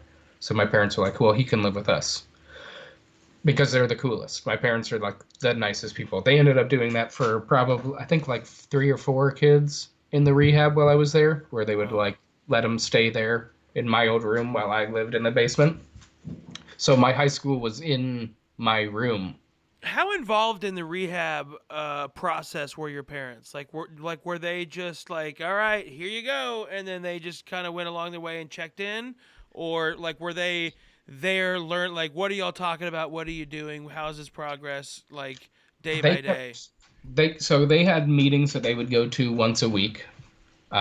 When like say my meetings were Monday, Wednesdays, they would also have one Monday nights or something like that, or Wednesdays. I can't remember, but they would have one a week also with a counselor, so they would get to know like what we were talking about and what it's like dealing with kids. They'd get to voice their issues and problems with the other parents who would, advice back and forth. And so they were getting it that way. But there was, from the beginning, there was a real uh, effort for you to give 100% of yourself like to the group. And so like even your parents, everybody was like, you can go ahead and like kind of distance yourself. We're gonna like take care of you for a while. Like the big pitch that really got me was like, it'll get your parents off your back. You know? You're right. That's like what they kept telling me. It'll get your parents off your back. So I was like, okay, I'll keep coming if it'll get my parents off my back. And I'm sure at the same time They were telling your parents. they were telling my parents like, just let him have his thing. He needs his time, Just let him get with us, feel comfortable, get him sober, blah blah blah. I'm sure my parents, I know later in life we talked about it, that they used to fight about whether or not I should be in this rehab. And they would flip flop sides all the time, being like, well, he's happy and sober, or he seems happy anyway, and he's sober. Maybe we just let him. And the other one would be like, what the fuck? We've like lost our son. We don't ever see him anymore. Like it sucked when he was high, but at least we'd hang out with him, And like, sure, sure. Like our so, faces would be melting pumpkins, but it right. still was. He was here with us. Exactly. So that was like a real argument that they apparently had later that I found out about that because they never really felt comfortable with this place. From the But get go. right, but after a while, I got into it enough that I would be like, you guys back off. Like I love this place. This is the best. I'm doing it all the time. I was there constantly. I did seem happy, like I was living at my parents' house, but I was 100% all about the group. If you think about, especially with school, so it was like going to school and then going to this outpatient thing and then going to, or then like helping kids. I was like constantly 24/7 basically around people in the group because there was someone there also living at the place, living at my house. that was in the group. So starting from basically 16, I was 24/7 around somebody who that was in the group. Yeah.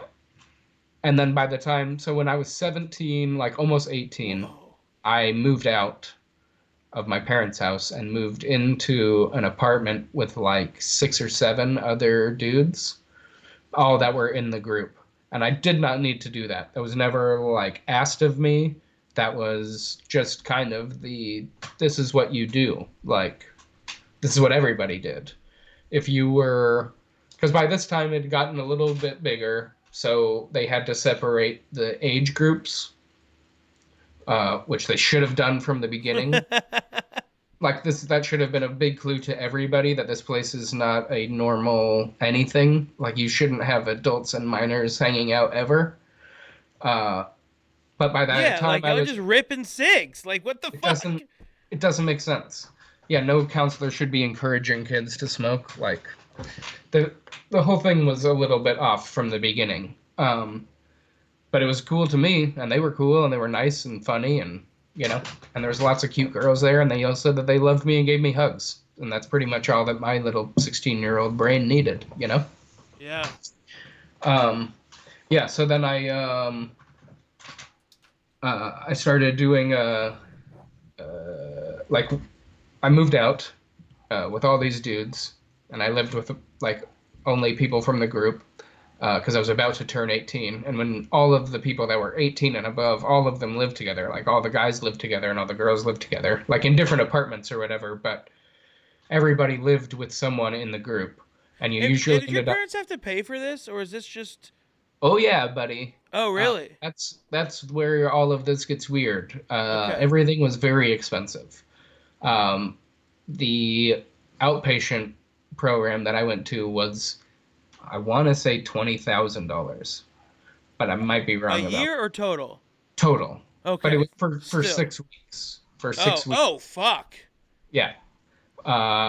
And This was uh, before you were in the group. So that, but then after that, like, mhm. you were in rehab anymore, or like, were they still But paying I for it? was no, but you donate money at the end of every meeting, like you would an AA meeting. They like pass a hat, and everybody gives money to like keep the thing running, Gotcha. keep the lights on, all that bullshit. um, which I'm pretty sure they were able to keep the lights on with the money that they were charging everybody. It was insane amount of money. And this was the other. They were like, my parents luckily were in a position where they could do that. Um, and that's really who they preyed on. This whole thing was like to upper middle class white people specifically. It was Gotcha. like who was targeted in this. They were very racist. There was almost no other race in, and if there was, they didn't last very long. And the whole time I was there, I think there was one gay person who was able to stick through it for any amount of time. Wow. Uh, because usually they would get told pretty flatly and bold-facedly that they weren't really welcome or they should find another place. Wow. Yeah, pretty shitty. Whoa. This is Mhm. wild. Okay. It's really God. wild. Yeah, so I started doing this whole thing, and also I was like super in, and so I started volunteering a lot of my time to help, uh, and which basically I was basically another counselor. At by the time I was like 19 or so, I like worked at the place as at like they had their own coffee shop by this point. It like grown and grown. There was now like hundreds of kids in this group. All paying Um, 20 grand a pop to get their lily white kid in there. totally. Not Wow. not all because you didn't have to go to the outpatient program, but it was like really highly suggested. So I would say like 90% of them did. Wow. Yeah.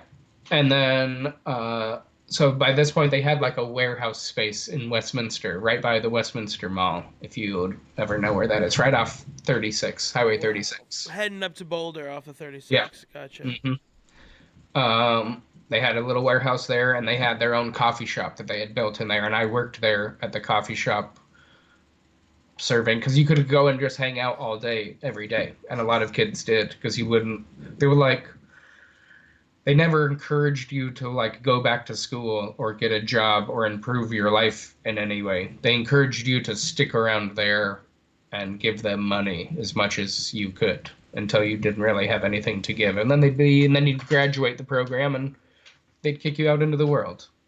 But I was planning to be a counselor. That's what I wanted to do. I thought that was like my calling in life was to be a counselor for them. So I just stuck around for a very long time and worked basically for free. Not basically, worked for free for a very long time, doing everything that a counselor would do there. Like when I was 19 or 20, I've like sponsored up to like 20 kids at a time, which is insane. It's so like dumb. Like Wow. young kids, like helping them navigate the 12 steps of sobriety, which I had never and still had never completed. Uh, but I was helping them do it, you know? Insane. Who's taking this money? It goes all the way to the top, which is a guy named Bob Meehan. If anybody's curious, you can look him up. Spell it. I think it's Bob obviously, and then I think it's Mehann or something like that. I can't remember. Okay. It has And some it's interesting the house of it's what of spelling. comfort? No, if you look up Cornerstone, drug rehab was the name of it. It just happened to take place at the uh, Church of the Holy Comforter at the Oh, beginning. gotcha. Yeah, Gotcha. but Bob Meehan, I can't remember now. But if you Google him, I'm sure I spelled it wrong. Um, but it's he has like a he's such a fuck. Okay, so it's a weird story. I'll try to tell it as best I can. Do you know the movie Drugstore Cowboy? Have you ever seen that movie? Is it? I do know. I do know of it. Yes. Okay, And I did just search Bob Meehan. It's Meehan. there you go. And the first thing up is a Reddit thread. I survived a real ass motherfucking cult AMA. There you go. So, yeah. What? So check it out. This book, or I mean, that movie, Drugstore Cowboy, is about a guy who, like in the 50s, was going around robbing pharmacies. Because back in the day, they used to be like at grocery stores, and you could, it was like really easy to rob them and get drugs and whatever. So this is what he used to do, apparently. Bob Meehan. His story is so very specifically exactly what happens in that movie that I'm pretty sure he lied about that too. But from what I knew about him, the background that he told me when I met him was exactly the background, the entire story of Drugstore Cowboy. So if you want to know apparently that's what his life was. But anyway, Wait, he I'm got sorry. What was the quick recap of Drugstore Cowboy? a guy who used to rob pharmacies for Okay. drugs, like in the 50s. Gotcha. Uh, Okay, cool. and then he ended up supposedly, this is Bob's story. He was at a grocery store, and the guy that he was with shot and killed somebody at this pharmacy. So he ended up going to prison for being An accomplice or an whatever. accomplice in murder. And then when he got out of prison, he was like, "Oh, I'm gonna change my ways and start a drug rehab." I guess I don't know. And so he started a drug rehab in the basement of some church in Texas. And it grew into this whole fucking thing where eventually he had that one closed because he got in trouble for it being like a big cult type thing. So it got closed. It was like in the news and this whole thing. So he was like, oh shit. So he started new ones in Colorado, Atlanta, St. Louis, and Phoenix. So there was 4 of these programs happening around the country, um, and they were all the same. Like they all did the same thing, and usually like people that would start in one place, like Phil, the cool guy that I knew, my Yeah. counselor, he was from St. Louis. And one of the other counselors that I liked a lot, her name was Alice, and she was my outpatient counselor. She was from Atlanta. And they weren't So getting paid either? they were getting paid, but like dog shit. I found out later they were getting paid terribly. They all lived with each other, like in apartments as Wow. adults. They couldn't afford to have their own place. As a professional counselor, they weren't making any fucking money because they were not accredited by anything. You'd go to a counselor training program, which, by the way, was super fucking expensive, wildly expensive, and then you'd be only accredited for their programs and nowhere else because it wasn't licensed by the state. It wasn't licensed by anybody. You weren't a counselor. You just go and listen to this fucking Bob Meehan guy talk for a while. And Whoa. there's clips of him because they've ended up later in life doing like an expose on him on like 60 Minutes and stuff. Yep. Uh, Dan and they've like Rather, I think, was the one that did it. yeah, and they like shut down all of his stuff because he's got in trouble. But they have like they had like secretly recorded tapes of him blasting the N bomb Oh, God. just left and right at the counselor training. That's like how he's training you. There was no training happening. It was all just the same shit as before. It was like learning how to manipulate people into staying for longer, and manipulate kids into wanting to stay in the first place. So it was just a bunch of all it was Wow. like kickbacks and money to him for a really long time, and the like inner circle of people. All of the directors of each program, each state had their own like director, and then counselors underneath them. And the director, like through when I've now like read and done different research on like cults and things, so it makes total sense. But the director would show up in this fucking real slick Cadillac, real nice, big, nice Cadillac, and look nice, and he was real cool and young and cool. And it was this whole like, oh, if you can make it to the director, that's when that's when you start making money. And that was like the thing that was like the goal. There was basically 4 or 5 people who made money, and thousands of people who wanted those positions, and you Oh, were just God. never going to get them. So it was very, very bizarre. And it was not like a cult in the sense of nobody was uh you know killing goats, and there was no like weirdness or any. I wasn't having sex with any of the counselors or anything. That's a bummer. Yeah, but it was very, very strange in the way that they would control your life. 100%. And you were just into it. 100%.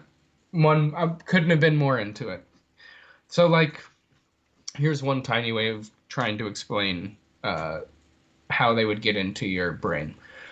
So every 12-step program requires a god of some sort, a higher power, and your willingness to turn your life over to a power greater than yourself, because you no longer can have the capacity to control drink or drug.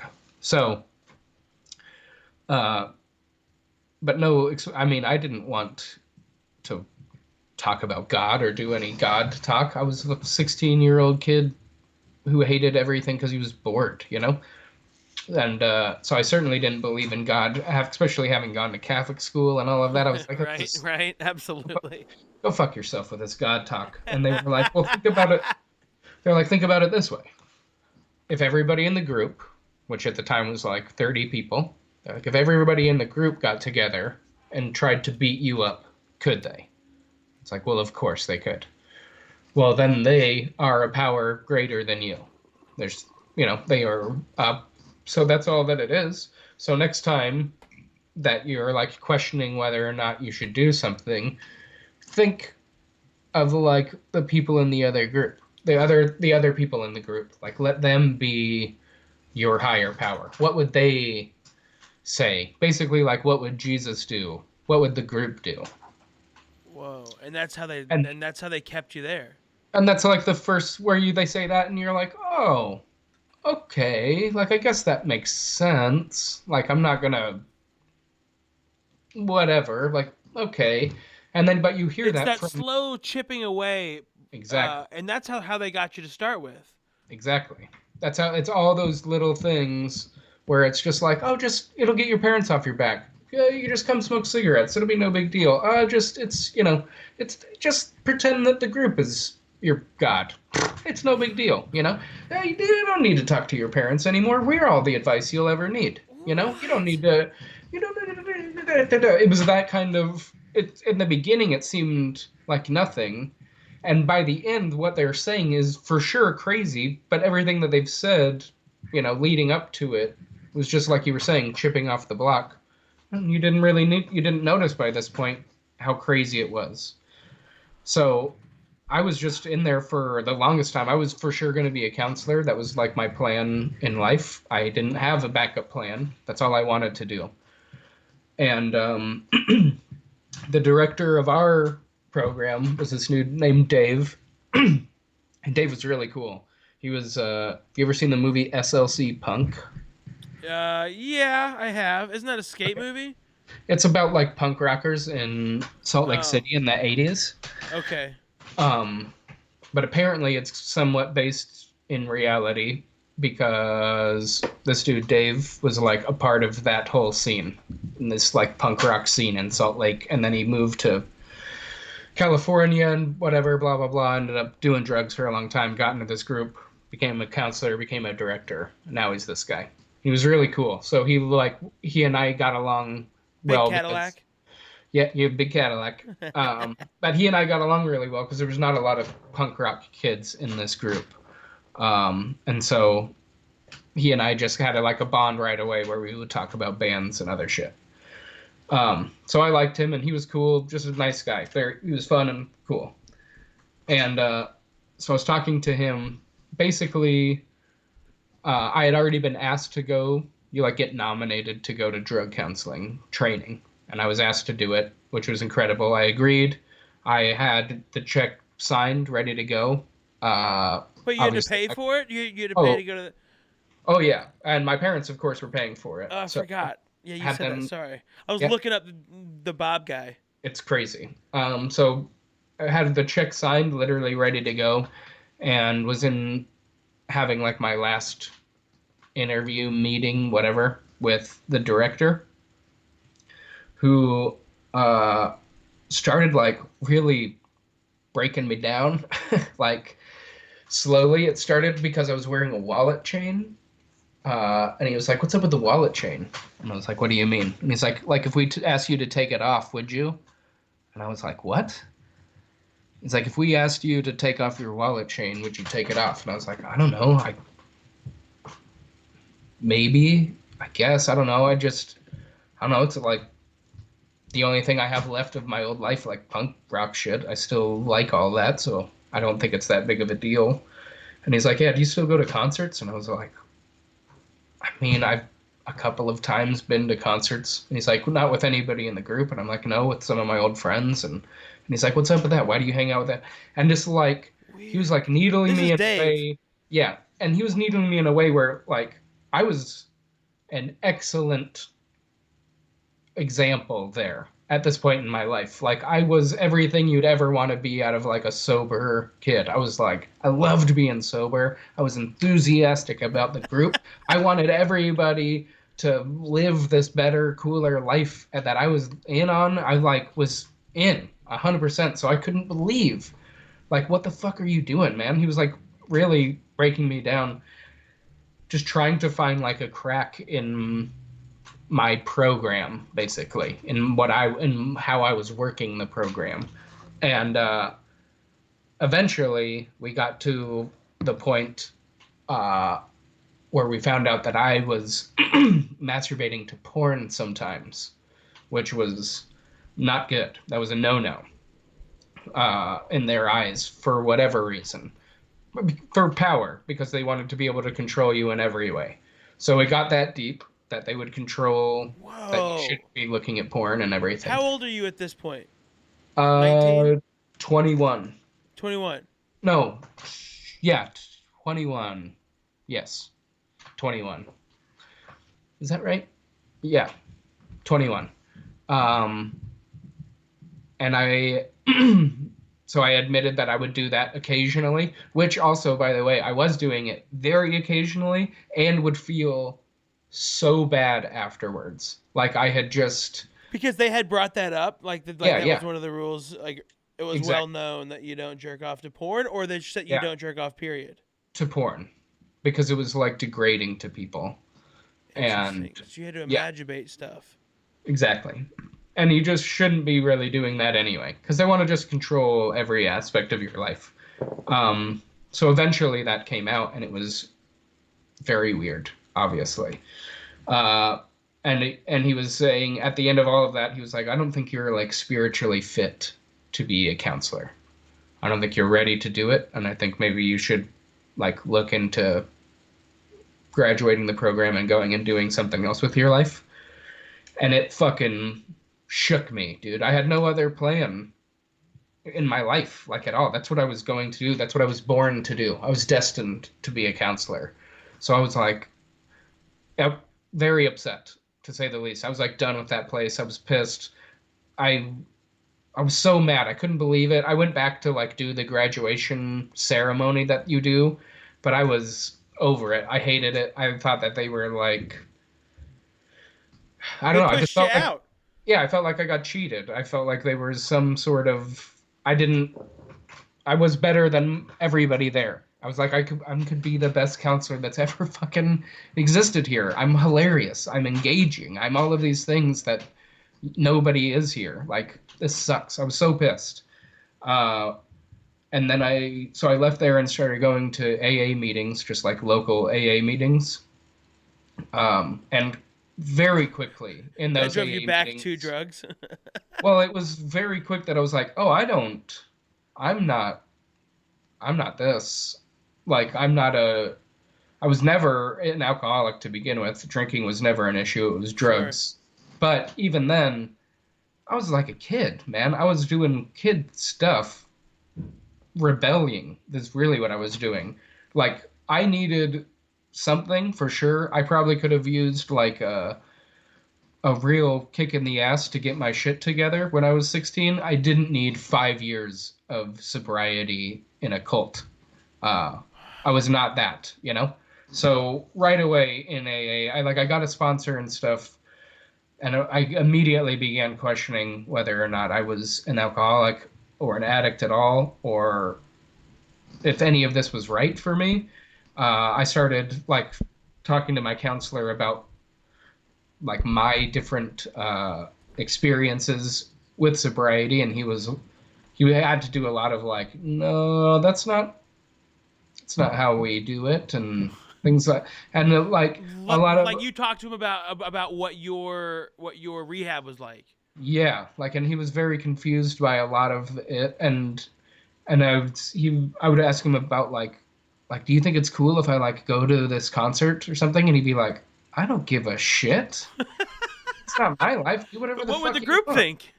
Yeah, like that's not like, are you gonna drink if you're there? And I'm like, no. And he's like, then I don't give a fuck. Do whatever you want, man. I'm not here to control your life. Like, you can do whatever. And it was just very confusing. Like, suddenly it was like I had no clue what I was doing. I also had no friends. I didn't know how to make friends. I felt very out of the game in every sense. It was like I was super lost, very confused. Uh, and it wasn't maybe 3 months later, uh, after leaving there, that I was like, okay, I'm gonna drink again. And by this point, a couple of the counselors that I had also left the group, like in a weird. They just quit, which was like unlike how counselors would do it. They would usually like transfer, or just nobody quit, and suddenly there were a lot of them quitting like all at once. If It was there's no very. Sharpie, I'm fucking out of here. I'm His at yeah. antics, his antics are what Well, keep this group together.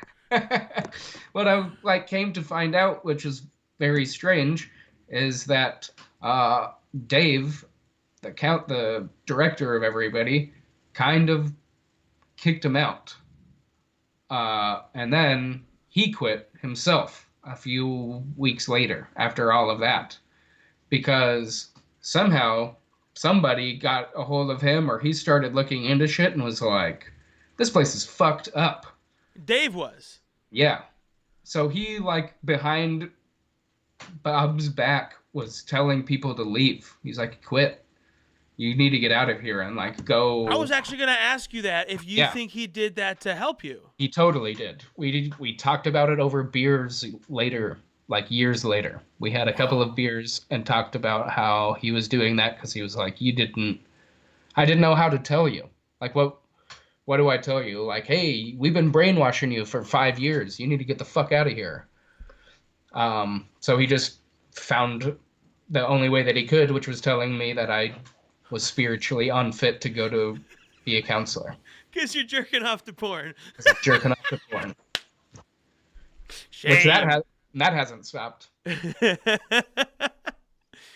guess I'm still not fit to be a counselor. Yeah. Yeah, you can look up all of those things like you were saying. There's those Reddit threads. There's a website called On the Emis, or at least there used to be.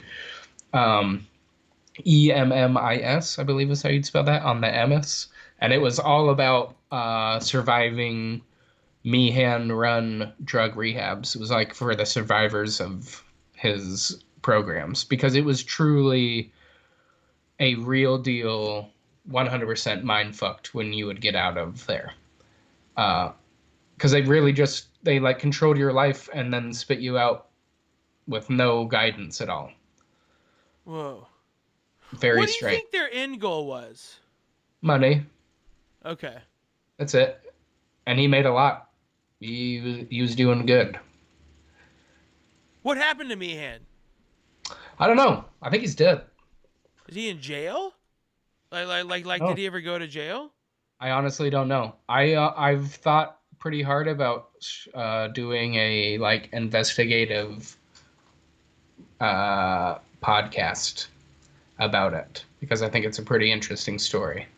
That's crazy. And just finding out who this dude is. So I have not, or like what happened to him and everything. I haven't started that process yet, but that is my plan actually for this year before this whole coronavirus thing took place. Nuts. Let's just start this podcast about this exact scenario. So you got out.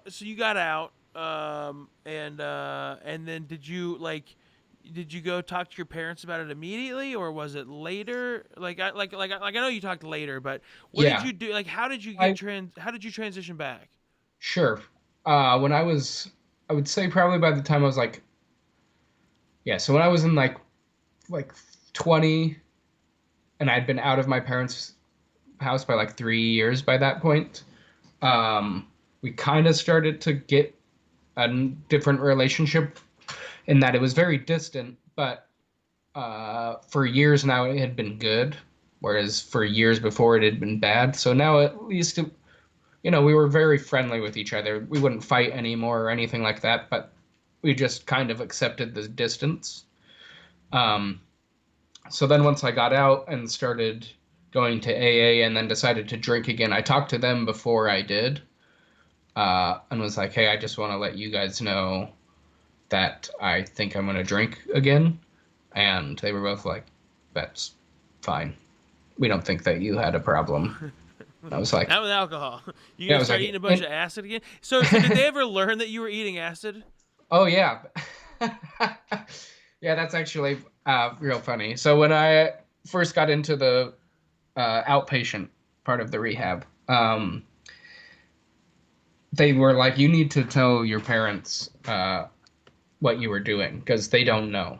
They have no idea. They think that you were like smoking weed on the weekends. So you got to like go and tell them all the drugs that you've done. That's like one of your homework assignments or whatever. So that's what I did one night. I just sat my mom down and I was like, here's what I have to tell you. Blah, blah, blah. I've done this. I smoked weed. I drank all the time. Uh, I've did acid. I've done mushrooms. I've done speed. I've done cocaine. And my mom was like, "Have you ever done LSD?" And I said, "Yeah, that's acid." And my mom goes, "Oh,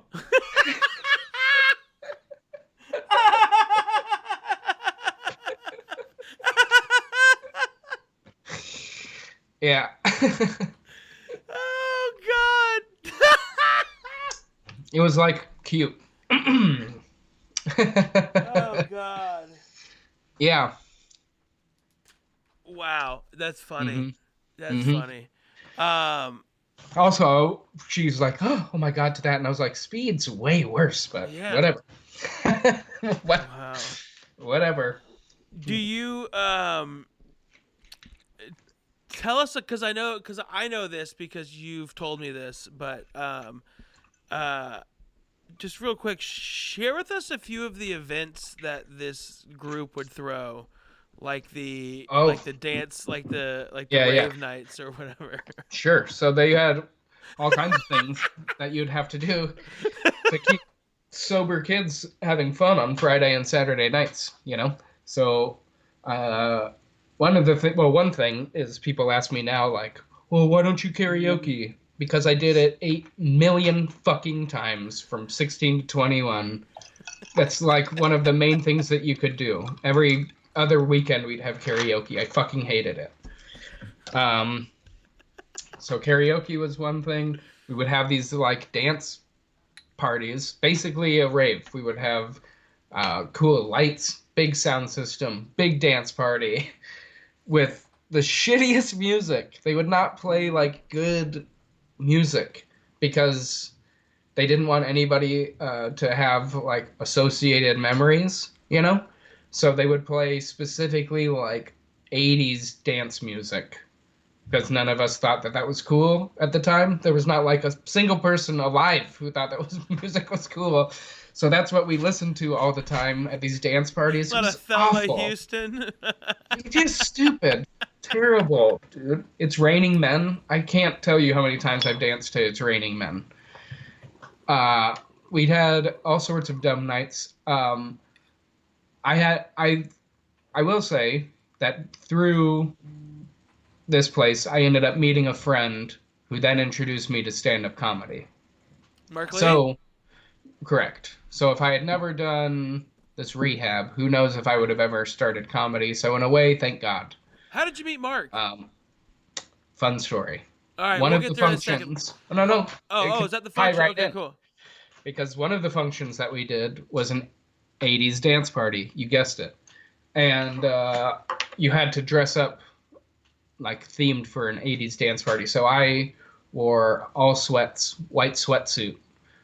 With it was an Air Jordan sweatshirt, um, which would have been 90s, but give me a fucking break.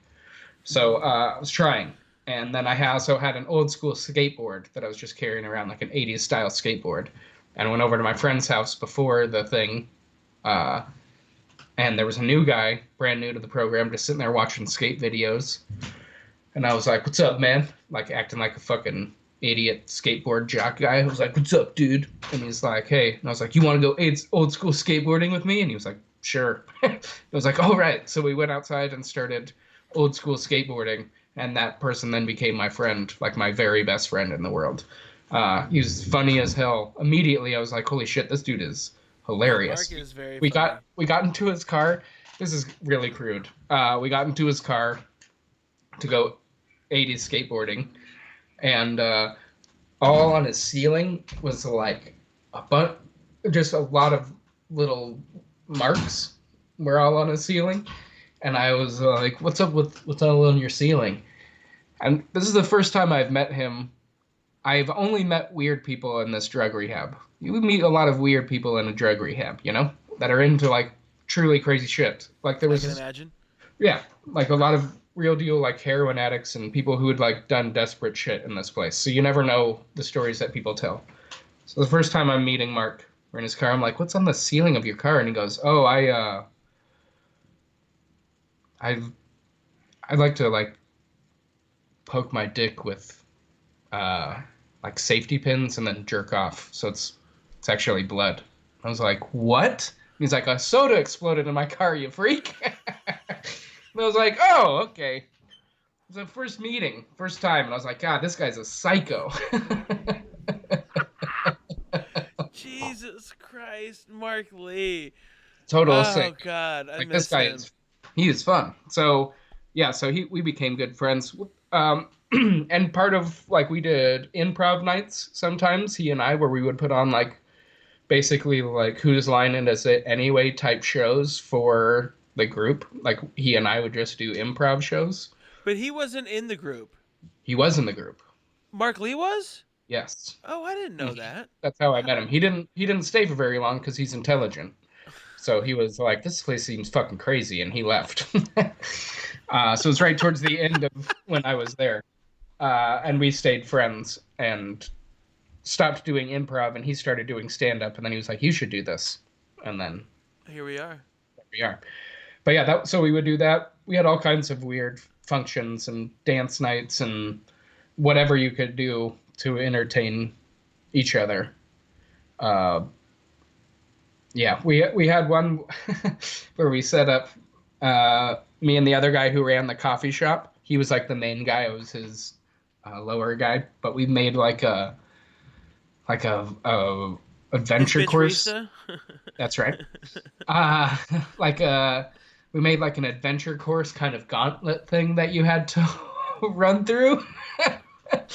So like at one point you had to like run like this thing and like legit pieces of meat, like big pieces slabs of meat on strings would swing by and you'd have to like dodge these slabs of meat. Uh, we were really weird. We did some weird stuff. He and I, me and Fred, when they let us be in control of stuff, It was not good. they usually didn't get a second night. We didn't get like a second gauntlet night. They'd be like, all right, let's do karaoke next week, and be like, fuck. You sure we can't do the gauntlet again? Mm-hmm. The gauntlet of beef? The beef gauntlet? Ooh, the beef gauntlet. That sounds fun. Well, that's fucking nuts. I mean, Yeah, overall, do you think it was... Was it good for you at all?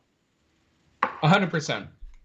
There were there are still some like themes, like meeting topics, just different things that I like learned about myself and the way that I live and the way that my brain and body works that I feel like I wouldn't have known if I weren't there.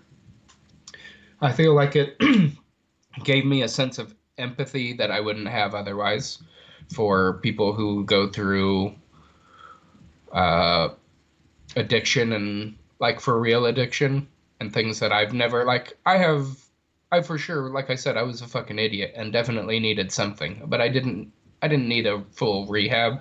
Sure. uh, but I did meet people who did, and boy, it's fucking serious. It's like no joking matter. And so I've like the empathy I have for anybody dealing with any sort of like issues with addiction is very real. And I'm not talking just about the people that have it, but their family and the people they're close to. It's so traumatic. It's a constant, every day is a fucking roller coaster. It's hard.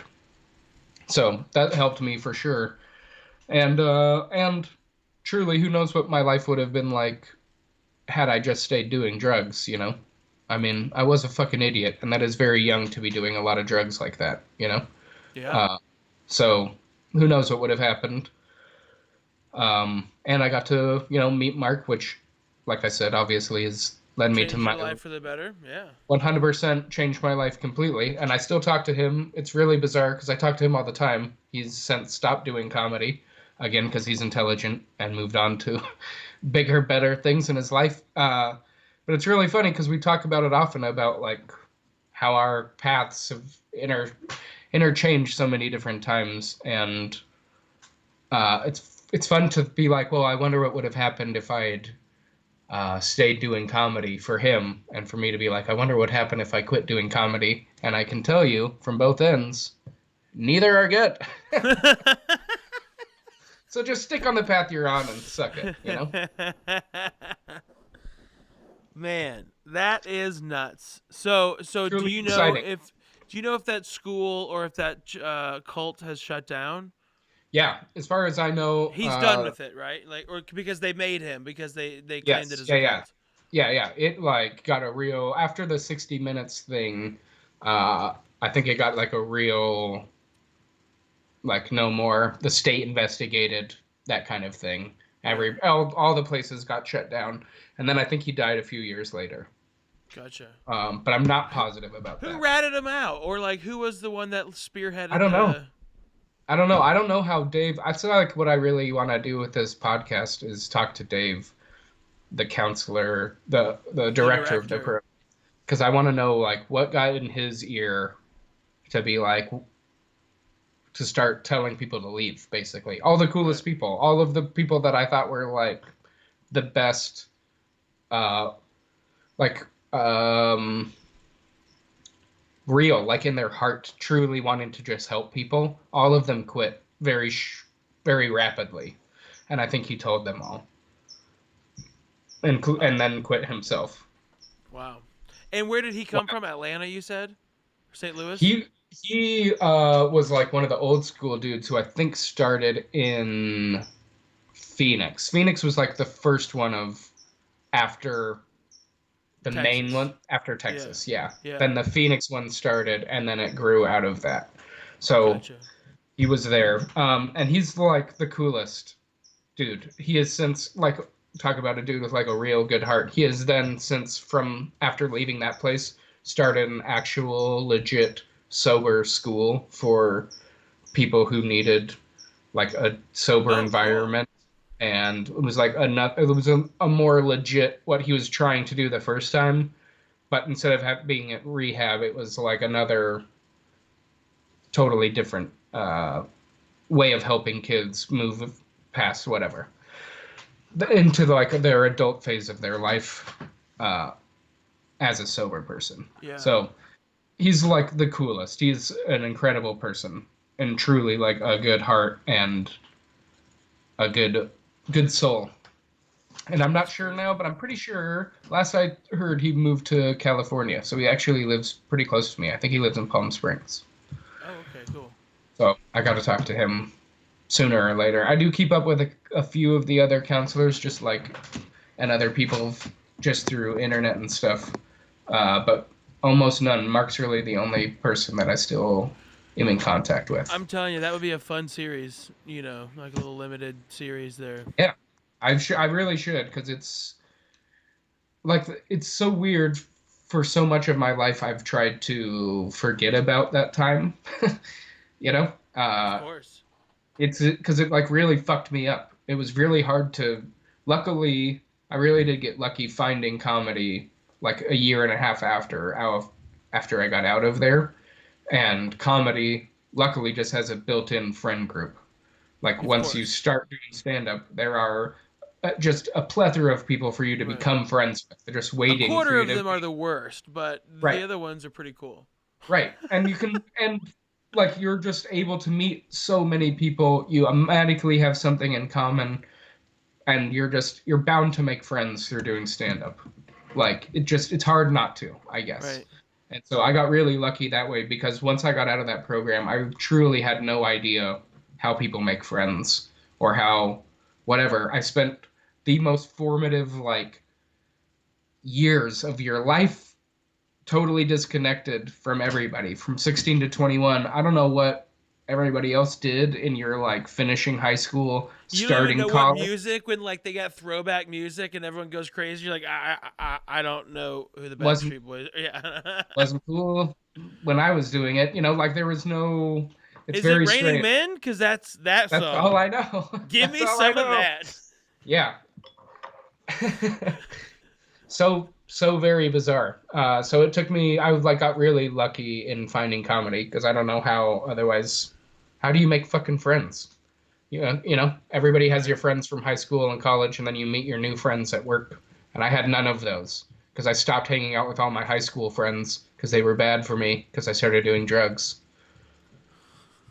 So then I stopped hanging out with all my rehab friends because that was fucking crazy. So then I had no friends. Very bizarre time. Yeah. Yeah, fun. It's a fun deep dive if you want to do some internet research on Bob Meehan and what a Yeah, fucking loser he was. I'm putting his name up right now on the Yep, screen. perfect. He's got some books out there you can read. It's crazy. Yeah, let's smoke to that. Here's the rehab. Yes, sir. It sticks. Um. Mm-hmm. You ever go? To rehab? I went to I was doing a bunch of cocaine in high school. Nice. And yeah. It was mostly senior year. So I started smoking weed somewhere between freshman 8th and ninth grade. And then from there again, it was a slow progression. And then Mm-hmm. by senior year, I got accepted to college early, like September Mm-hmm. of senior year. So I just checked out, and I was just smoking weed all the time. Uh-huh. and Yep. uh, and we had to do the CSATs, the like standardized Mm-hmm. testing, and I came in 20 minutes late, high as shit. Mm-hmm. I was smoking out of an aluminum foil pipe still. Yep. So Classic. probably giving myself a little bit of cancer, Mm-hmm. and then I decided I wasn't gonna that I didn't like their topics to write on, so I Mm-hmm. wrote my essay on why Fight Club was an amazing film. Wow. I Nice. got I got suspended, so I got caught getting high in the back of a Cadillac in the cul-de-sac up from school with Mm-hmm. friends like yours, Yep. and then we. I'm in the back seat holding the bag up, trying to get the weed into a corner, and I look Mm-hmm. over and there's a mom in her car just looking at it. I was like, "Uh Nice. oh."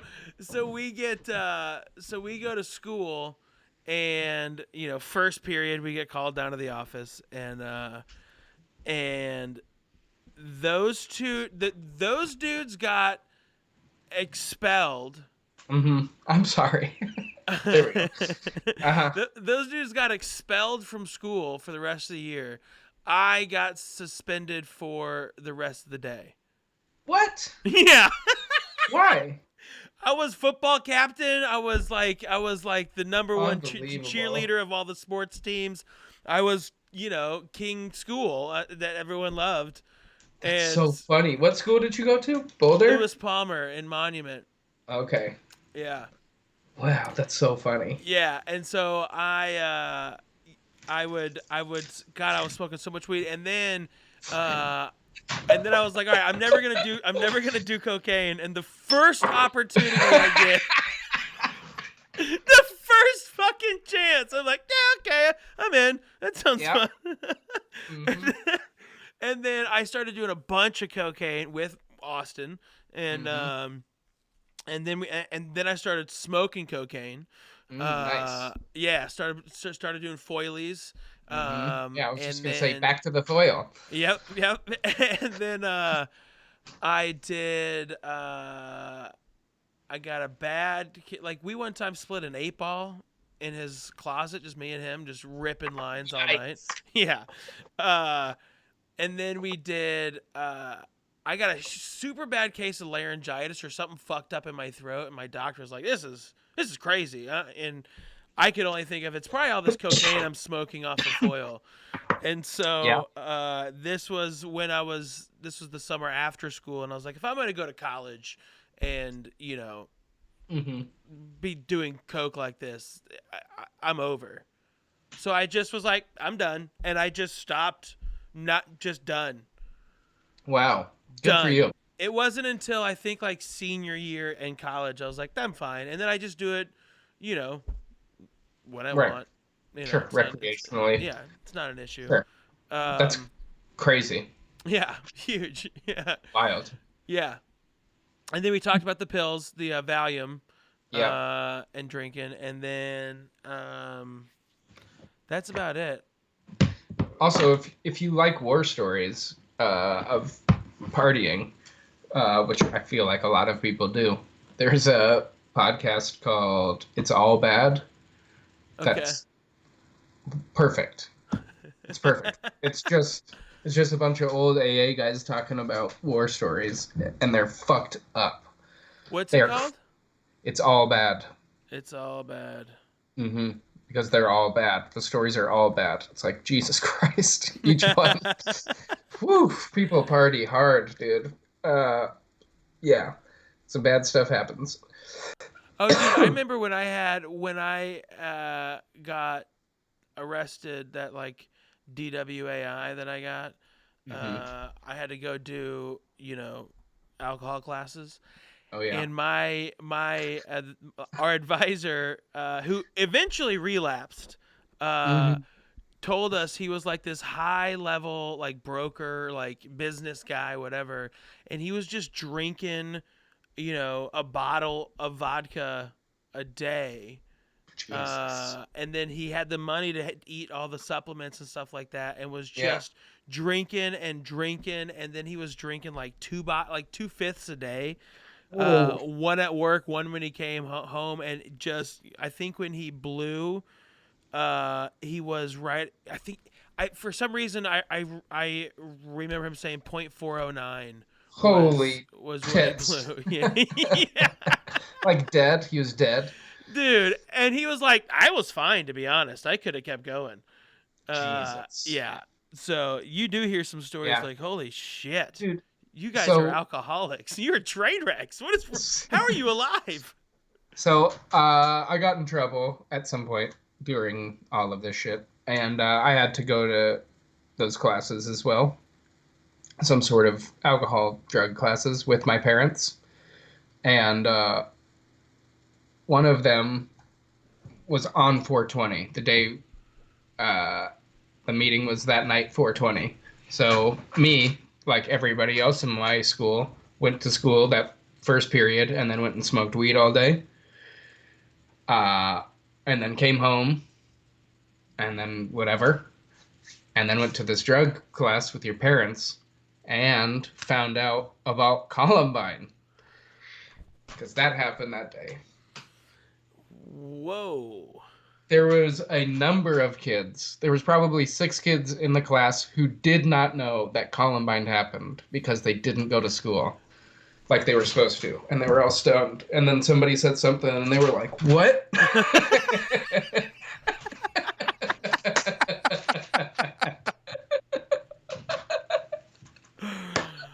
Oh, God. So funny, dude. I mean, not terribly not funny, but really funny. To totally date myself, I was in a drug rehab when Columbine happened, the day that it happened. Yeah. That's nuts. Or in a drug class, whatever. Crazy. That's fucking wild. That's wild. Good stuff. Wow. Well, I'm glad you made it out Me of the too, cold. buddy. Me too. I'm very glad I made it. I'm glad I made friends with Mark. I'm glad I made friends with everybody. What do you think Uh, would have happened if your boy wouldn't have done that and you would have moved up and to the next role? I would have gone to Phoenix to do the drug counseling. Or like for the program, and then I would have gone to wherever they send you, like the fucking military, and just started my life in Atlanta or St. Louis. They would send you to somewhere where you're not from.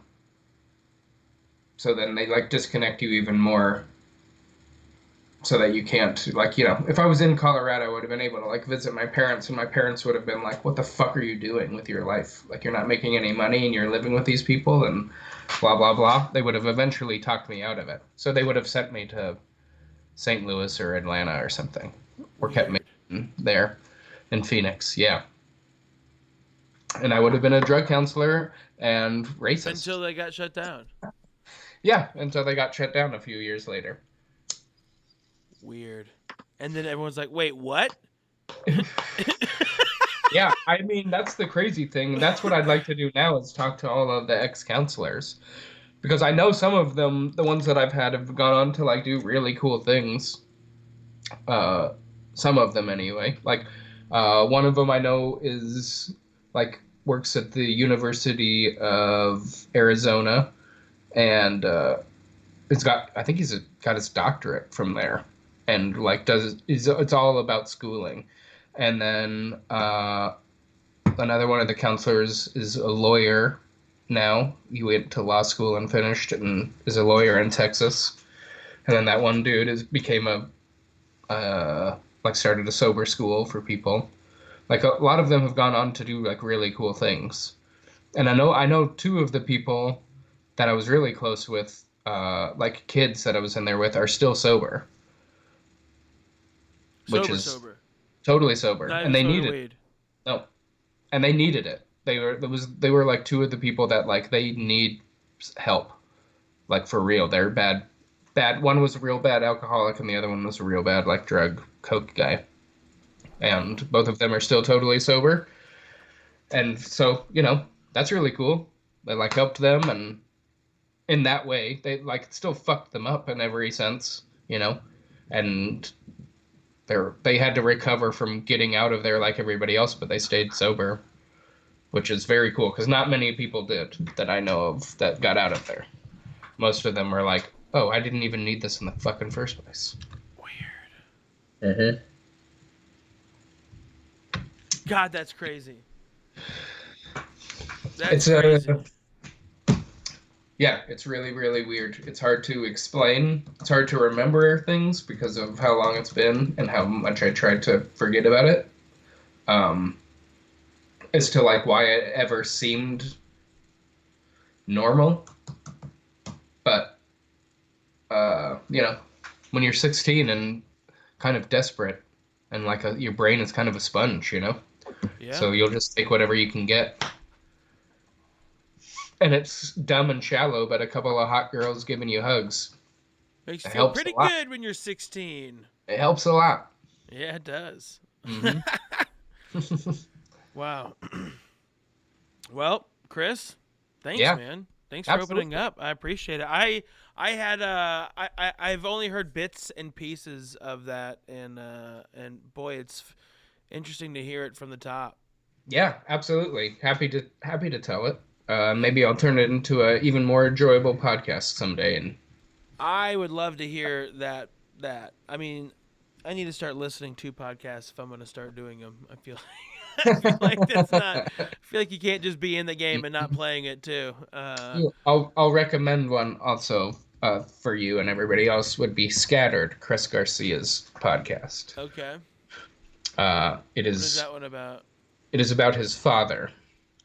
And Chris Garcia, if you don't know, very, very funny comedian out here in Los Angeles, uh, who is Cuban. His parents were born in Cuba. He was born here. But he's really, really terrific podcast about his dad. And it would be what I want to do is something along those lines. Serious, it's got some fun moments. But really, I just want to like truly find some answers to some questions that I have because it's been so long. How about this fucking rehab? I want to know about this Bob dude and what the fuck was his deal? Why was he such a prick? I wonder And if how he's did he get dead. away with it? I wonder if he's. I'm sure by now he is. He was kind of old by then, um, and he was like a chain smoking, skullet bearded asshole. I bet he was in his 60s at that point, so I'll bet he's Okay. dead. Yeah. It looks like he died in 2019, Oh, maybe. I don't really? know if that's true. Hang on. What? Bobby and Colt. Uh, let's see here. You're not worth a disillusion. Life. Did you say pure network of disillusion? I don't think That's, I did. oh, so I was like, damn, that's It pretty might, cool. might have been. I can go back to the last page. Hold on. Uh, disillusion. Yeah, no, I think I was mixing like three different. Oh, Uh, gotcha. I was just like, damn, what a cool title. This guy's killing it even in death. I mean, I got to admit, pretty cool to get a bunch of people like to be a cult leader you have to be pretty, you know, likable. So he must have been cool. I feel like he actually may have died in the early 2000s. That seems more reasonable. Yeah, I think that's more what it is. Mm-hmm. Um, I want to say like 2005. Sure. Not surprised. That's pretty good though. He led his whole life fucking just living on cult money. That's pretty Yeah. good. Pretty good work. Dude, are you kidding me? If you could con enough people into a And he job, didn't I have to mean, kill anyone. you've been doing it for a while with your comedy. Long time. It's pretty good. About You 13, 14 years. Yeah. you know how good it is to fake people out and think that you're worth money. The shit that you're saying is worth money.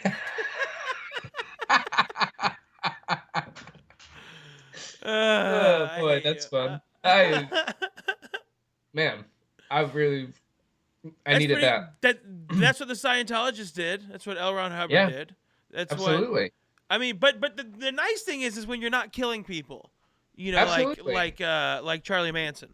100%. He was, I mean, there was no weird sex stuff as far as I know, or anything. That's a So, bummer. as far as as far as cults go, it was pretty tame. But yeah, you know, still a Did cult. anyone find out how much money he made? No. I mean, I don't know. I never, honestly, I was that 60 Minutes thing that came out about him and a lot of the stuff I haven't read on purpose because don't really need to revisit a lot of that. So, I'm gonna I, watch it for sure. well, I am at some point, also because again, I'm gonna make this whole podcast thing about it, but it just feels very, at the time when it came out and other things, like I heard about it when it came out through the circle of friends, and you just hear about things. Uh, it was one of those. It was something where I've been like, I'll watch it sometime, and just never really did. Wow. The Um, Group. It's a the group. documentary on It's just called the YouTube. group. It's just called The Group. Yep, Uh, that's 100% it on yeah. YouTube, huh? Uh-huh. Okay. It's an hour and a half. Whew. It's a group. The group is a network of adolescent drug users, drug abuse. Sorry, it just clicked on. The group is a network of adolescent drug abuse programs created by Bob Meehan and operated by his son-in-law and Yep. protege Clint Stonebreaker, Stonebreaker. Yep. ostensibly aimed at helping young people overcome drug addiction. All evidence points to an organization that aims for profit and operates on a cult like mentality. This organization, while claiming to have rescued thousands of teens from the horrors of drug addiction, have been repeatedly accused of using cult like practices to control its teenage followers and their concerned families. The group is a feature length documentary that retraces the director's 5-year journey through the world of adolescent drug abuse programs. Through interviews with former members, archival photographs, and expert witnesses, the group tells the often personal story of the young people affected by the organization, their struggles with addiction, and their life after the group. I had no idea you could read. I didn't either. That was a good read, wasn't it? Wow. I feel Really like good that was a stuff. pretty good read. Pretty good read. I also feel like this guy beat me to my fucking podcast. Fuck you, guy who made that documentary.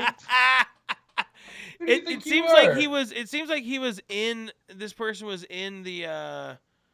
Was in the doc, or like What is it? or like he was in the. It's a whole series.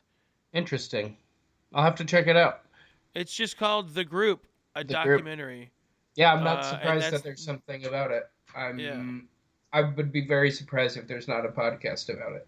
I mean, Why there's aren't too many people affected yeah? over the years for there not to be something by It's somebody. he had a bunch of clips leading up to it. Hmm. from 8 years, as long as 8 years ago. Wow. He was trying to get Indiegogo funding for it, Hmm. and looks like he didn't. When was this? Do you know what year it came out? It came out 6 years ago. Six No, years ago. 4 years ago. Excuse me. Okay.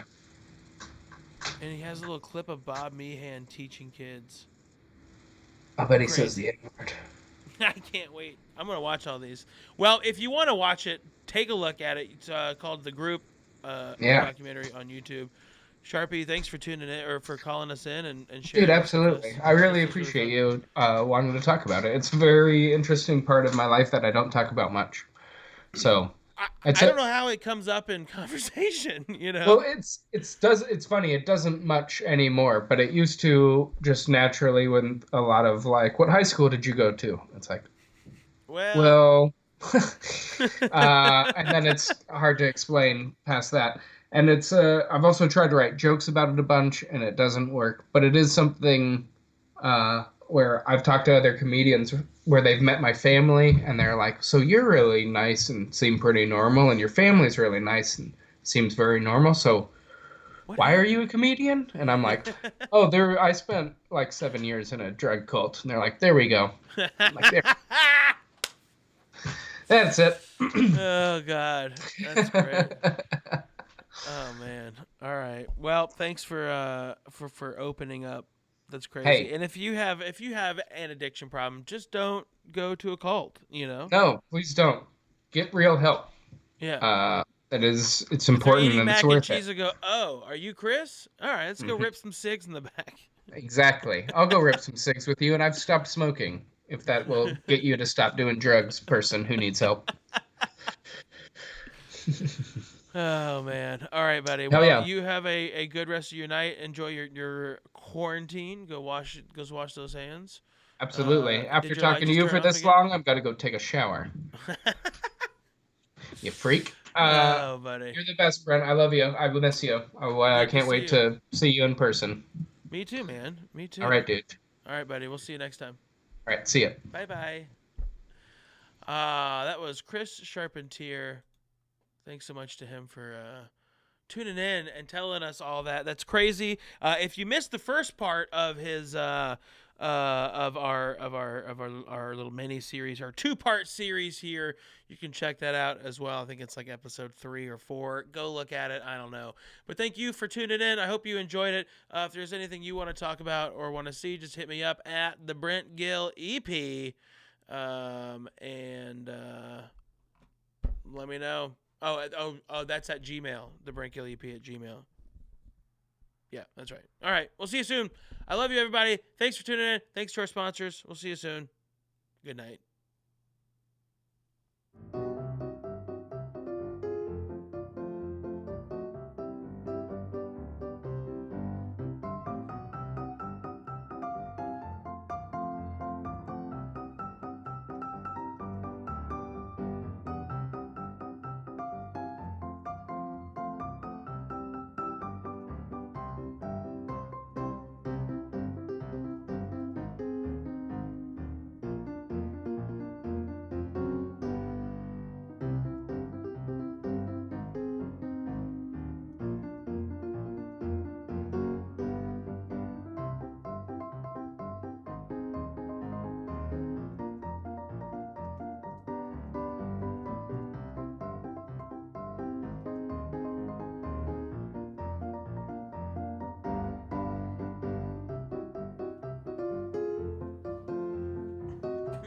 I love this music.